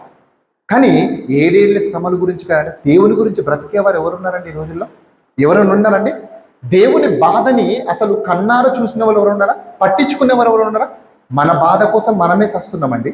మనకొచ్చిన ఈ చిన్న బాధ, ఈ చిన్న సమస్య కోసమే మనం ఓని ఏడుస్తుంటాం మనం బాధలు. అదే క్రీస్తు గురించి వచ్చిన బాధని మనం తట్టుకోగలుగుతామా? మరి వీళ్ళు ఎలా తట్టుకున్నారు? ఎలా బ్రతికుంటారు? ఎలా జీవించుంటారు? వారిని మనల్ని పోల్చుకుంటే మన పరిస్థితి ఏంటండి? ఇప్పుడు వాళ్ళు క్రైస్తవులే, మనం కూడా క్రైస్తవులమండి. ఇప్పుడు మన పరిస్థితి ఏంటిదండి? అసలు మన పరిస్థితి గురించి ఆలోచించుకోండి ఒకసారి. మనకు టైటిల్ ఇవ్వాల, చర్చికి పో, పడుకో, ఇంటికి వచ్చి తిని పడుకో. మంచి టైటిల్ కదండి, చర్చికి పో, పడుకో, ఇంటికి వచ్చి తిని పడుకో. అయిపోయింది క్రైస్తవం. ఇక అంటే నీకు ఏ శ్రమలు లేవిగా, ఏ బాధలు లేవిగా. ఈ టైటిల్ బాగుంది కానీ ఈ టైటిల్ పెట్టాలి అసలు మనకి. ఎంత భయంకరం అండి! ఇంతమంది శ్రమలు అనుభవించి మరణిస్తే ఈరోజు మనకి ఎక్కడికి వెళ్ళి వచ్చినాయండి సంతోషం, ఆనందం? ఏడికెళ్ళి వచ్చింది అసలు? ఇలా తప్పుడు బోధలు చేసి, తప్పుడు ప్రవచనాలు పలికి సమాజాన్ని మోసం చేస్తున్నారండి. ఒక తప్పుడు బోధల్లోకి మనం తీసుకుపోతున్నాడు. దీని గురించి పేతురు గారు ఒక మాట మాట్లాడుతున్నాడు చూడండి ఒకసారి. మనకి శ్రమలు లేవనుకుంటున్నారు కదండి, మనకి శ్రమలు లేవు కదా, అంత కృపావరం కదా అనుకుంటున్నారు కదా. కానీ పేతురు గారు ఒక అద్భుతమైన మాట మాట్లాడుతున్నారు తెలుసా. ఈ మాట విన్నప్పుడు పేతురు మీద మండి పడతాం మనం తెలుసా. అమ్మో ఇలాంటోడా పేతురు, ఇలాంటి క్యారెక్టర్ పేతురు అని మనం అనుకుంటాం. కానీ ఆయన మాట్లాడుతున్నాడు పేతురు. మొదటి పేతురు 4వ అధ్యాయము 16వ వచనం చూడండి. త్వరగా ముగిస్తాను ఇక. చూడండి ఇక్కడ ఏమంటున్నాడు, ఎవడైనాను క్రైస్తవుడైనందుకు సంతోషించి ఆనందించి మంచిగా పడుకొని తిని హాయిగా ఉండమంటున్నాడు పేతురు. ఇక్కడ ఏమంటున్నాడు, ఇక్కడ ఎవడైనాను క్రైస్తవుడైనందుకు అంటే క్రైస్తవుడిగా బ్రతికినందుకు నేను మనందరము కూడా క్రైస్తవులుగా బ్రతికినందుకు బాధను అనుభవించిన ఎడల అతడు సిగ్గుపడక ఆ పేరును బట్టియే దేవుణ్ణి మహిమపరచవలెను. స్టీఫెన్ అదే చేశాడు చచ్చిపోయేటప్పుడు. స్టీఫెన్ అదే చేశాడండి. ఒక యాకోబు అదే చేశాడు. యాకోబు తర్వాత పేతురును పట్టుకోడు, పేతురును కూడా అలాగే చంపారు. తర్వాత వీళ్ళందరూ ఇలాగే ఒప్పుకున్నారు క్రీస్తుని. అంటే క్రైస్తవుడు అయినందుకు శ్రమలు వస్తాయని చెప్తుందా లేదా బైబుల్? లేదా, ఖచ్చితంగా వస్తాయి. అంటే క్రైస్తవుడు అయినందుకు శ్రమ రావాలంట. నీకు శ్రమ రావట్లేదనుకో, ఏదో జరుగుతున్నట్లు మీరు ఆలోచించాలి. ఫస్ట్ శ్రమ రావట్లే, అన్ని హ్యాపీగా జరిగిపోతున్నాయి అనుకో, అమ్మ వెనకేదో జరుగుతుందని నువ్వు ఆలోచించాలి. అంత తెలివితేటలు మనకున్నాయా? లేవు మనకి. అంత తెలివితేటలు మనకి లేవు. క్వశ్చన్ వేసే తెలివితేటలు ఉన్నాయి. అది తప్పు, ఇది తప్పు, అక్కడ ఇట్లా చెప్తాడు స్టీవెన్, అట్లంట కదా ఇట్లంట కదా, 7 ఏళ్ల శ్రమలు లేవంట కానీ మాట్లాడుకుంటారు రేపు పొద్దున్న వెళ్ళిపోయి. మళ్ళీ ఇలా ఈ తెలివితేటలు ఎక్కడి నుంచి వచ్చాయో తెలుసా అండి? అక్కడి నుంచి వస్తున్నాయి ఇవన్నీ. మనకి కూడా మానుకోవాలి ఇవన్నీ, ఇలాంటి తెలివితేటలు. కానీ ఇంకా కొంచెం మనం ఆలోచించినట్లయితే అసలు క్రైస్తవులు అయినందుకు మనకు ఎందుకు శ్రమలు వచ్చాయని చెప్పండి ఎవరైనా. అసలు శ్రమలు వచ్చాయండి ఎవరైనా? క్రైస్తవులు అయినందుకు మనం అందరం ఉన్నాం. మీకు ఎవరికైనా శ్రమలు వచ్చాయి ఎప్పుడైనా? క్రైస్తవులం అయినందుకు శ్రమలు వచ్చాయా? వచ్చాయి కదండి శ్రమలు. మనం చెప్తాం ఎందుకు, ఎలా వచ్చాయి, ఎలాంటి శ్రమలు వచ్చాయంటే మనకున్న శ్రమలు ఎలాంటిది తెలుసా? ఆన్లైన్ ప్రేయర్ మీటింగ్ ఎందుకు, ఉపవాస ప్రార్థనలు ఎందుకు, స్వస్థత సభలు ఎందుకనంటే శ్రమలు మనకి బాధలు. ఏం బాధలు, ఏ శ్రమలు? ఉద్యోగం రాలేదని, పెళ్లి కాలేదనో, ఇల్లు కట్టుకోలేదనో, ఆస్తులు సంపాదించుకోలేదనో, ఆరోగ్య పరిస్థితి బాగలేదనో, ఇలాంటి వచ్చిన ఈ శ్రమలు. మరి ఆ రోజు స్టీఫెన్కి ఎందుకు వచ్చాయండి శ్రమలు? స్టీఫెన్ని బండలతో కొట్టారు కదండి. ఎందుకు వచ్చుంటే స్టీఫెన్కి? అప్పు తీసుకున్నాడు ఎవరి దగ్గర? స్టీఫెన్ ఇల్లు కట్టలేదని బాధలా, లేదా పెళ్లి చేయలేదని పిల్లలకి ఇబ్బంది పడి కొట్టారా బండలతోనే? ఎందుకు కొట్టుంటారు స్టీఫెన్ని? క్రీస్తు సువార్త ప్రకటిస్తుంటే కొట్టారంట స్టీఫెన్. మరి ఈ రోజులు ఏమైంది మనకి ఈ బాధలు? మన బాధలు ఎలా ఉన్నాయి? మన బాధలు రిక్వెస్ట్లు, ప్రార్థన రిక్వెస్ట్లు ఎక్కువ. కానీ ఆ రోజు వాళ్ళు పడిన కష్టము, బాధ, శ్రమ ఈరోజు మనం చూస్తున్నామండి బైబిల్లో కల్లారా. ఈ శ్రమలన్నీ మన కొరకు, దేవుని కొరకు. అసలు ఎవరి కొరకు అండి ఇప్పుడు వచ్చిన శ్రమలన్నీ? ఇప్పుడు మనకు వస్తున్న శ్రమలని దేని కొరకు? దేవుని కొరకు వస్తున్నాయా?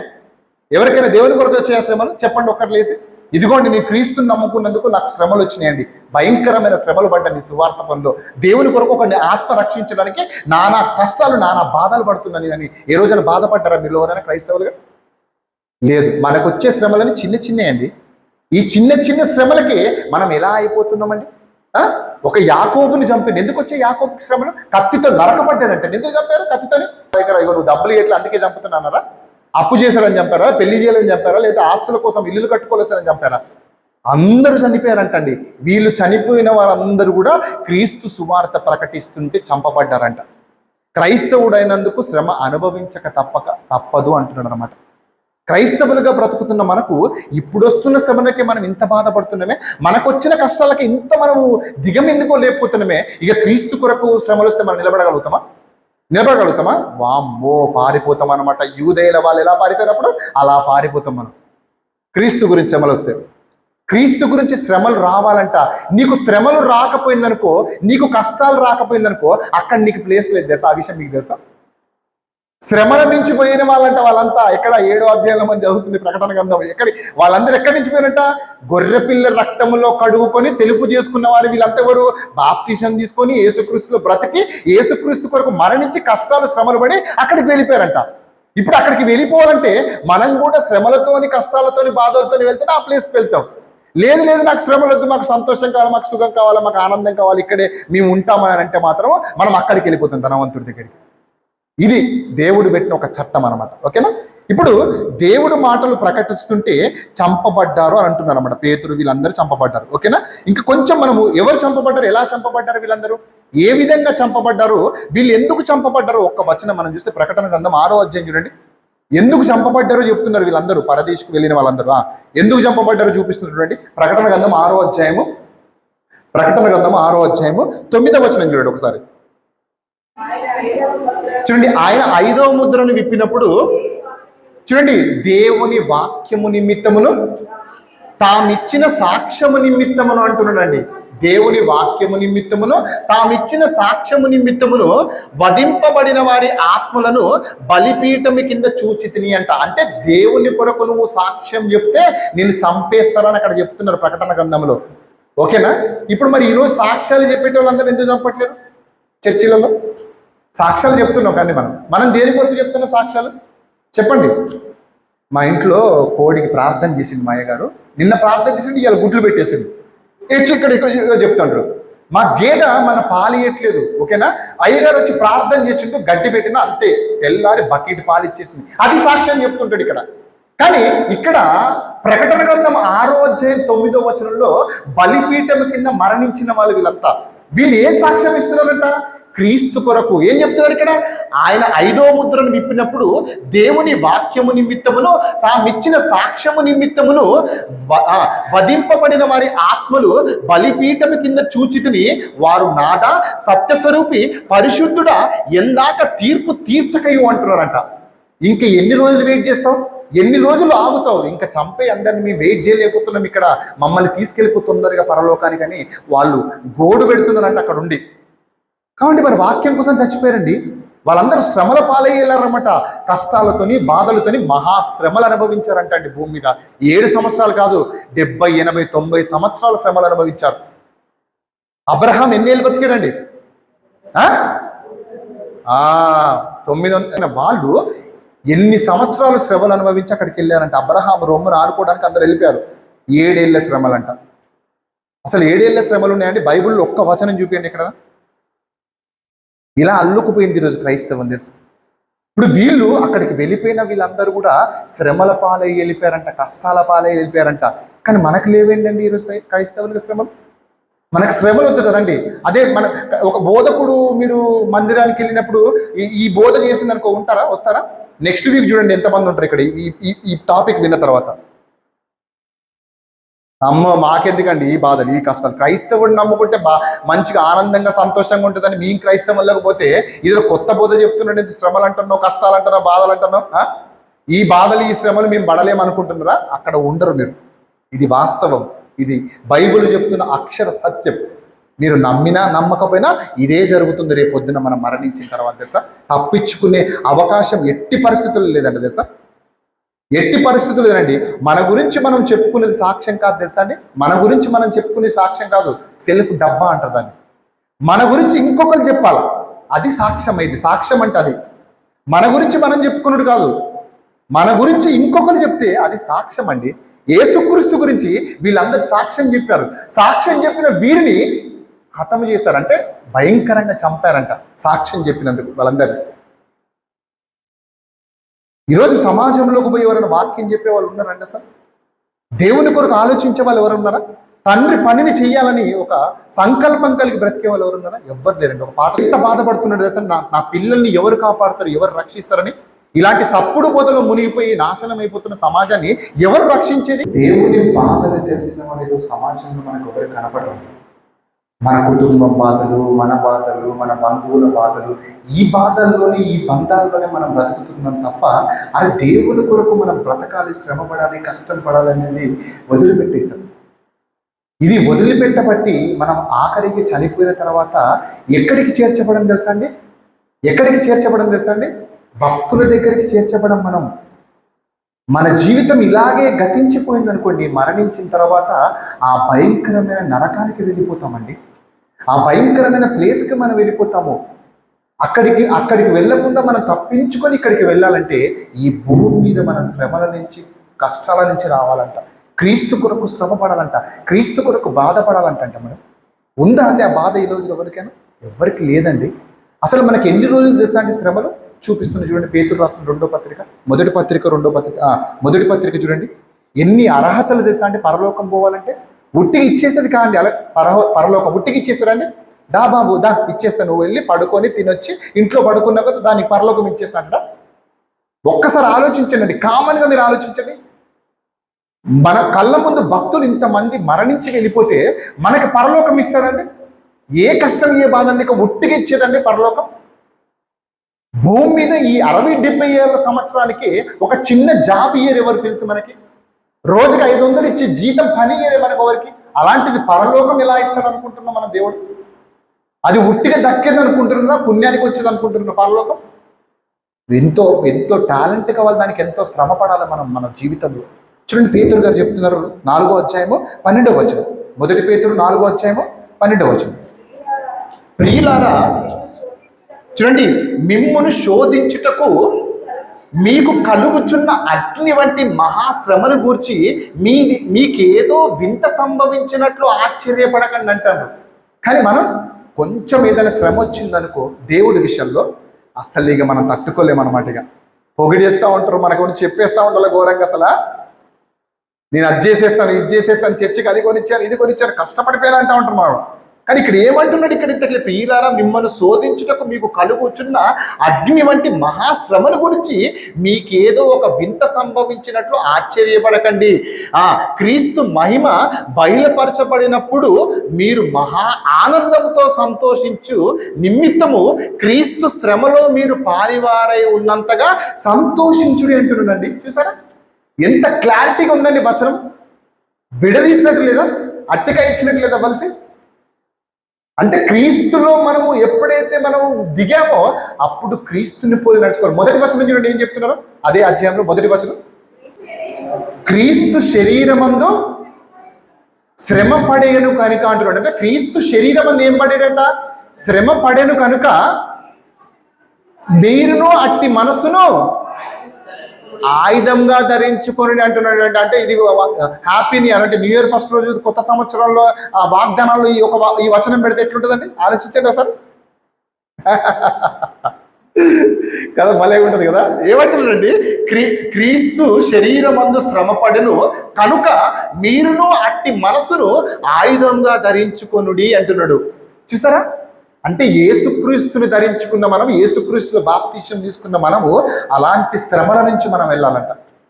అలాంటి శ్రమలు మనం కష్టపడితే బాధపడితే తప్ప అక్కడికి వెళ్ళమంటండి. మనం అక్కడికి వెళ్ళాలంటే ఇన్ని శ్రమలు పడాలంటున్నాడు అనమాట ఈరోజు. ఓకే, ఇప్పుడు క్రీస్తు గురించి శ్రమలు పడే దినములు మనకు ఒకవేళ వస్తే మనం నిలబడగలుగుతామండి? చెప్పండి మీరు ఎవరైనా క్రీస్తు గురించి శ్రమలు వస్తే.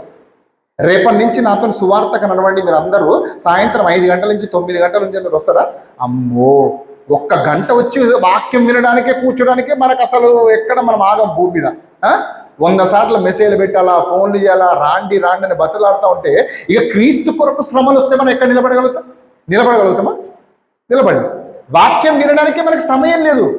వచ్చి వాక్యాన్ని వినే అవకాశాన్ని మనం ఇవ్వట్లేము, దాన్ని సద్వినియోగం చేసుకోలేకపోతున్నాం. ఇక క్రీస్తు కొరకు శ్రమలు వస్తే నిలబడతామా? నిలబడలేమండి. కానీ అలాంటి శ్రమలు రావాలంటున్నాడు. ఈ పని అంతా ఎందుకు చేస్తున్నా తెలుసా అండి? నేను ఈ పని అంతా ఎందుకు చేస్తున్నా తెలుసా? ఒకరు కాబోతే ఒకరు ఎప్పుడైనా ఒక్కరైనా మారతారు, ఒక్కరినైనా క్రీస్తు కొరకు నిలబెట్టాలని ఆశ కలిగి నేను చేస్తున్నాను తెలుసా ఈ శ్రమ అంతా. మీరు నమ్మరండి, దీని వెనుక కారణం ఇదే. మీ నుంచి నేను ఏం ఆశించట్లేను, మిమ్మల్ని క్రీస్తు కొరకు నిలబెట్టాలి, ఆ లోకానికి తీసుకెళ్లాలంటే ఇక్కడ ఇవన్నీ మీకు చూపించాలన్నమాట. లేనిపోని మాటలు, లేనిపోని వచనాలు చూపించి మిమ్మల్ని మోసపుచ్చట్లేను. అందుకే ఈ 2.5 సంవత్సరాల నుంచి క్రీస్తు కొరకు సాక్ష్యం చెప్తున్నా తెలుసా నేను. నా సాక్ష్యం అది, నా సొంత సెల్ఫ్ డబ్బా నేను ఎప్పుడు కొట్టుకుంది ఇక్కడ. ఇది మీరు గ్రహించాలి ఖచ్చితంగా. క్రీస్తు కొరకు నిలబడి సాక్ష్యం చెప్తున్నా నేను 2.5 సంవత్సరాల నుంచి. ఎందుకు తెలుసా? మిమ్మల్ని రక్షించాలని, మిమ్మల్ని కాపాడాలని. 7 ఏళ్ల శ్రమలంట, 7 ఏళ్ళు శ్రమలు వస్తాయంట, పరిశుద్ధులు పైకి వెళ్ళిపోతారంట, 4 గుంపులు భూమి మీద విడిచిపెట్టాలి. సిగ్గుండాల కొంచెం చెప్పడానికి. 7 ఏళ్ల శ్రమలు ఎక్కడున్నాయండి అసలు? 7 ఏళ్ల శ్రమలు లేవండి. మన శ్రమల గురించి చూపిస్తూ చూడండి. ఇప్పుడు ముగిస్తా. పేతురు రాసిన మొదటి పత్రిక చూడండి, అదే 4వ అధ్యాయంలో 12వ వచనం నుంచి చూడండి, కిందకి చదువుదాం. పేతురు రాసిన మొదటి పత్రిక, మిమ్మల్ని శోధించుటకు మీకు కలుగుచున్న అగ్ని వంటి మహాశ్రమల గురించి మాకు ఏదో ఒక వింత కలుగుతున్నట్లు మీరు ఆశ్చర్యపడద్దంటండి. మనకు శ్రమ వస్తే మనం ఆశ్చర్యపడొద్దంట. దాన్ని బట్టి మనం సంతోషించాలంటే ఎందుకు తెలుసా? మరణించిన తర్వాత ఒక సంతోషకరమైన ప్రాంతానికి మనం వెళ్ళిపోతాం తెలుసా? భక్తులతో ఉండే జీవితం మనకి అందిస్తానంటున్నాడు. ఒక అబ్రహాము, ఇస్సాకు, యాకోబు, దావీదు, పేతురు, స్టిఫెను, వీళ్ళందరూ అక్కడ ఉంటారంటండి. వాళ్ళ దగ్గరికి మనం వెళ్ళిపోతామంటే ఎలా ఉంటుంది చూడండి, ఒక్కసారి ఆలోచించండి. ఇప్పుడు భూమి మీదనే చిరంజీవిని చూపిస్తున్నాడు. హైదరాబాద్ పోదాం నడుస్తీవన్ అంటే ఎలా ఉంటుంది నా పరిస్థితి? అమ్మో, చిరంజీవిని కలవాలా, ఒక్కసారి మాట్లాడాలి చిరంజీవితోని. ఎన్ని సినిమాలు చూసా, ఎన్ని పాటలు పాడా చిరంజీవి మీద. పవన్ కళ్యాణ్ చూస్తానంటే అసలు ఉర్రీగలుగుతూ ఉంటారు ఒక్కొక్కరు. అలాంటిది భక్తులండి, దేవుని కొరకు మరణించిన భక్తులతోని మాట్లాడాలని లేదా, మనకి కలవాలని లేదా, వాళ్ళ దగ్గరికి వెళ్ళి కూర్చొని మాట్లాడితే ఎలా ఉంటుందంటే ఒకసారి ఆలోచించండి. అప్పుడు అడుగుతుంటే వాళ్ళు చెప్తారు, నువ్వెలా వచ్చావు ఇక్కడికి, ఏ శ్రమలతో వచ్చావని మనల్ని అడుగుతారు. అప్పుడు మనం చెప్తాం ఇట్లా పలానా పలానా పలానా పలానా అని స్టోరీ అంతా చెప్పుకుంటూ వస్తూ ఉంటారు. అప్పుడు స్టిఫెన్ చెప్తాడు, ఇట్లా జరిగింది ఇట్లా జరిగింది ఇట్లా జరిగిందని అవన్నీ చెప్తుంటారు. ఒక్క రోజులో అయిపోతుంది ఇది. అబ్రహాంతో మాట్లాడతాం, ఇస్సాకుతో మాట్లాడతాం, యాకోబుతో మాట్లాడతాం, ఆఖరికి అక్కడికి వెళ్ళిపోతాం. హేబేల్ దగ్గరికి వెళ్తే ఎట్లా చంపిండు మీ అన్న నిన్ను, ఏ బండతో కొట్టిండు, ఇవన్నీ అడుగుతాం మనం. అవన్నీ జరుగుతాయండి. ఇప్పుడు వాళ్ళంతా అక్కడ మాట్లాడుకుంటున్నారా పరదేశంలో. యేసుక్రీస్తు రెండవ రాకడలో అప్పుడు జరుగుతుందంటండి ఇదంతా తెలుసా? అసలు యేసుక్రీస్తు రెండో రాకడలో ఏం జరుగుతుందో తెలుసా అండి? చూపిస్తే ఏం జరుగుతుందో చూడండి. అసలు ఇక్కడ బైబిల్లో క్రీస్తు ఏం చెప్తున్నాడో మనం ఒకసారి ఆలోచించినట్లయితే, 2 పేతురు అండి, పేతురు రాసిన 2వ పత్రిక 3వ అధ్యాయం చూడండి. అసలు యేసుక్రీస్తు రెండవ రాకడలో కొంతమంది ఇక్కడ ఉంచబడతారు అంటున్నాడుగా, వదిలివేయబడుతున్నాడు అంటున్నాడుగా. యేసుక్రీస్తు రెండవ రాకడలో ఏం జరుగుతుందో అసలు మనం చూడాలంటే ఈ 2వ పేతురు రాసిన పత్రిక 3వ అధ్యాయము 10వ వచనం నుంచి చాలా జాగ్రత్త అండి. లాస్ట్ వచనం ముగిస్తారు ఇక. 10వ వచనం 10వ వచనం నుంచి, అయితే ప్రభువు దినము దొంగ వచ్చినట్లు వచ్చును. చూడండి, ఆ దినమును ఏం జరుగుతుంది తెలుసా అండి? ఆకాశములు మహాధ్వనితో గతించిపోవునంట. అంటే యేసుక్రీస్తు రెండవ రాకడ జరగగానే ఏమైతే అంటే ఆకాశములు మహాధ్వనితోనే గతించిపోవును, పంచభూతములు నిక్కటమైన వేండ్రములతో లయమైపోవును, భూమియు దాని మీదనున్న కృత్యములు కాలిపోవును అన్నప్పుడు మళ్ళా ఇంకా 7 సంవత్సరాలు భూమి మీద ఎక్కడే విడిచిపెడతారండి? మీరు ఆలోచించండి ఒకసారి. భూమి లేదంటండి ఇక్కడ యేసుక్రీస్తు రెండో రాకడలో. పంచభూతాలు లయమైపోతాయి అంటున్నాడు, ఏముండదు అంటున్నాడు. మరి ఎక్కడ వీళ్ళు శ్రమలు పొందుతారు భూమి మీద? ఆయన చెప్పిండు కదా, రెండో రాకడలో యేసుక్రీస్తు వచ్చినాక 4 గుంపులు వదిలిపెడతారు. వాళ్ళందరూ 7 సంవత్సరాలు శ్రమలు అనుభవించి అప్పుడు మరలా పరలోకం వస్తారంట వాళ్ళందరూ శ్రమల తర్వాత. అప్పటిదాకా ఈ పరిశుద్ధులందరూ మధ్య ఆకాశంలో విందు చూసుకుంటా ఉంటారంట 7 సంవత్సరాలు. ఏం విందో మరి అది, బిర్యానీ ఎలాంటి విందు పెడుతున్నారు అక్కడ? ఎంత ఆశ్చర్యం! అసలు యేసుక్రీస్తు రెండో రాకడలో భూమి, నక్షత్రాలు, పంచభూతాలు అసలు ఏముండవు, మృక్కటమైపోతాయంట, లయమైపోతాయంట. లయమైపోతుంటే ఇంకెక్కడ శ్రమలు అండి? 7 సంవత్సరాలు, 7 ఏళ్ళు శ్రమలు అంటున్నారు. ఎక్కడికి వెళ్ళి వచ్చిన 7 ఏళ్ళు? భూమే లేదు, నువ్వు ఇంకా 7 ఏళ్ళు ఎక్కడ పెడతావు శ్రమలు మనుషులకి? కాబట్టి 7 ఏళ్ల శ్రమలు అనేది ఒక పచ్చి అబద్ధం. ఓకేనా? దీన్ని నమ్మి విశ్వసించి కొన్ని లక్షల మంది ఇప్పటికీ విశ్వసించి వెళ్తున్నారు తెలుసా. ఇప్పటికి మన దగ్గర కూడా ఉన్నారు, మన ప్రాంతంలో.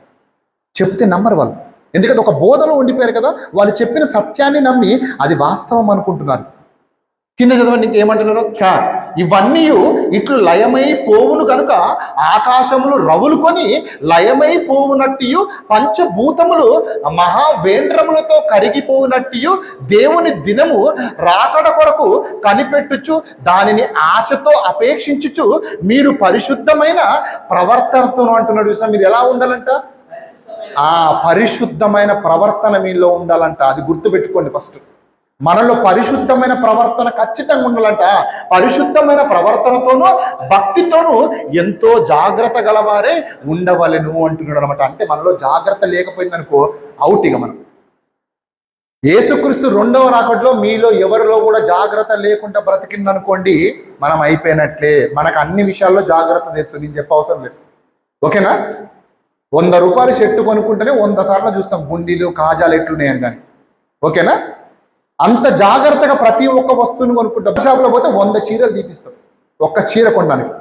అంటే ఇంత జాగ్రత్త ఇవిడి మీరు ఉన్నప్పుడు నీవు పరలోకం వెళ్ళాలంటే, యేసుక్రీస్తు రెండో రాకల్లో సిద్ధపడి ఉండాలంటే నీవు జాగ్రత్త కలిగి ఉండాలంట. నీ ప్రవర్తనలు, నీ ఆలోచనలు, నీ తలంపులు ఏటి వైపు ఉన్నాయో, ఎక్కడ తిరుగుతున్నాయో అవన్నిటి గురించి నువ్వు ఆలోచిస్తూ ఉండాలంట. ప్రతి క్షణము శరీరానికి ఎలాగైతే ఆహార పదార్థాలు పెడుతున్నారో మీ ఆత్మకు కూడా వాక్యం అందుకే కావాలి. అందుకే నేను వారానికి 3 సార్లు వాక్యం చెప్తున్నా. సోమవారము, శుక్రవారమా, గురువారము, ఆదివారం అంకుల వాళ్ళ ఇంట్లో జరుగుతుంది, నైసి వాళ్ళ ఇంట్లో. అంటే ఇంకా నాకు దొరికితే ఇంకా చెప్పాలని ఆసక్తి ఉంది నాకు, కానీ ఎవరు సిద్ధం లేరు. ఉట్టి సోమవారం వచ్చి రావడానికే బలవంతంగా లాక్కొచ్చి రావాల్సి వస్తుంది, కట్టేసి తీసుకురావాల్సి వస్తుంది ఒక్కొక్కరిని, చాలా మందిని. మీరు వస్తున్నారు కానీ ఇంకా చాలా మంది ఉన్నారండి, దగ్గర 100 మంది ఉన్నారు. ఏరు ఇంకా మిగతా వాళ్ళు? లోకం కావాలి వాళ్ళకి. లోకంలో కొంచెం 4 చినుకులు పడ్డాయి అనుకో, అమ్మ ఇంట్లోకి వెళ్ళి కదరు. అయితే 4 కాదు, 100 చినుకులు పడ్డా కూడా హాస్పిటల్కి వెళ్ళిపోతుంది, ఆరోగ్యం బాగాలేకపోతే.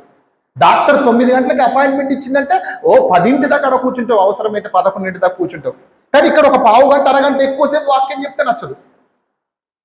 ఎక్కడ ఉన్నాం మనం ఆలోచించుకోవాలండి.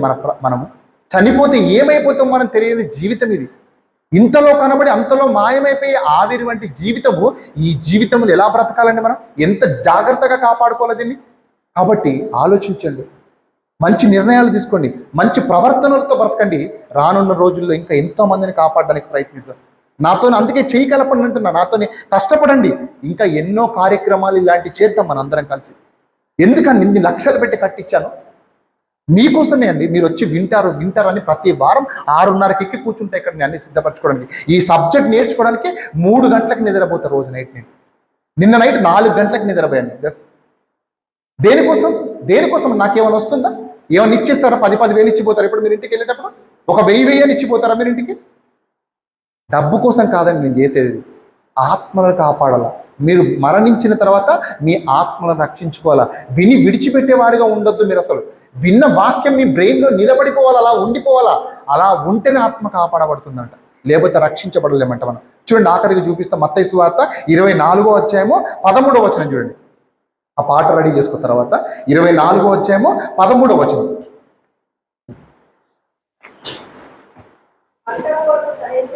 ఏమంటున్నారు ఇక్కడ? మత్తయి సువార్త 24:13 ఏమంటున్నారు తెలుసా? అంతము వరకు సహించువాడెవడో వాడే రక్షింపబడతాడంట.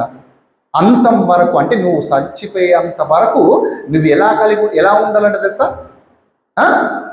సహిస్తూ ఉండాలన్నమాట. సహించే గుణం ఉండాలంట. స్వార్థ పనిలో నీకు ఓపిక, సహనము, ఆసక్తి కలిగి ఉండాలంట. అందుకే అందరికి బుక్కులు, పెన్నులు అన్ని సిద్ధపరచుడు. 2.5 సంవత్సరాల నుంచి భోజనాలు పెట్టాను ప్రతి సోమవారం. వస్తారేమో ఎదురు చూసి ఎన్నో రోజులు నేను ఒక్కరిద్దరికి కూడా చెప్పాను వాక్యం ఇక్కడ కూర్చోబెట్టి తెలుసా. కాబట్టి ఆలోచించండి, ఇదేమో నా స్వలాభం కోసం నేను చేయట్లేను, కేవలం మిమ్మల్ని పరలోకం తీసుకుపోవాలి. దేవుడు సిద్ధపరిచిన ఆ లోకంలో మీరు కూడా ఉండాలి. మీరందరూ కూడా నేనైతే నాతో మీరు కూడా అక్కడ ఉండాలని ఆలోచన కలిగి చేస్తున్నా తప్ప ఇంకెందులో వేరే ఏ దురుద్దేశం లేదు. కాబట్టి ఇది గ్రహించండి, ఇది ఆలోచించండి. 7 ఏళ్ల శ్రమలు అనేది లేదు. ఓకేనా? యేసుక్రీస్తు రెండో రాకడతోనే అంతం అయిపోద్ది మొత్తం. ఓకేనా? అప్పుడు మనము రక్షణ పొందుంటే, మనం మంచిగా బ్రతికుంటే అప్పుడు మనం అక్కడికి వెళ్తాం. లేకపోతే దేవుని కొరకు బ్రతకకుండా బ్రతికించి ఒకవేళ ఉంటే ఆ నరకానికి వెళ్ళిపోతాము. ధనవంతుడి ప్లేస్లోకి వెళ్ళిపోయి అక్కడ అగ్నిగుండంలో యాతన పడుతూ ఉంటాం. ఓకేనా? పాట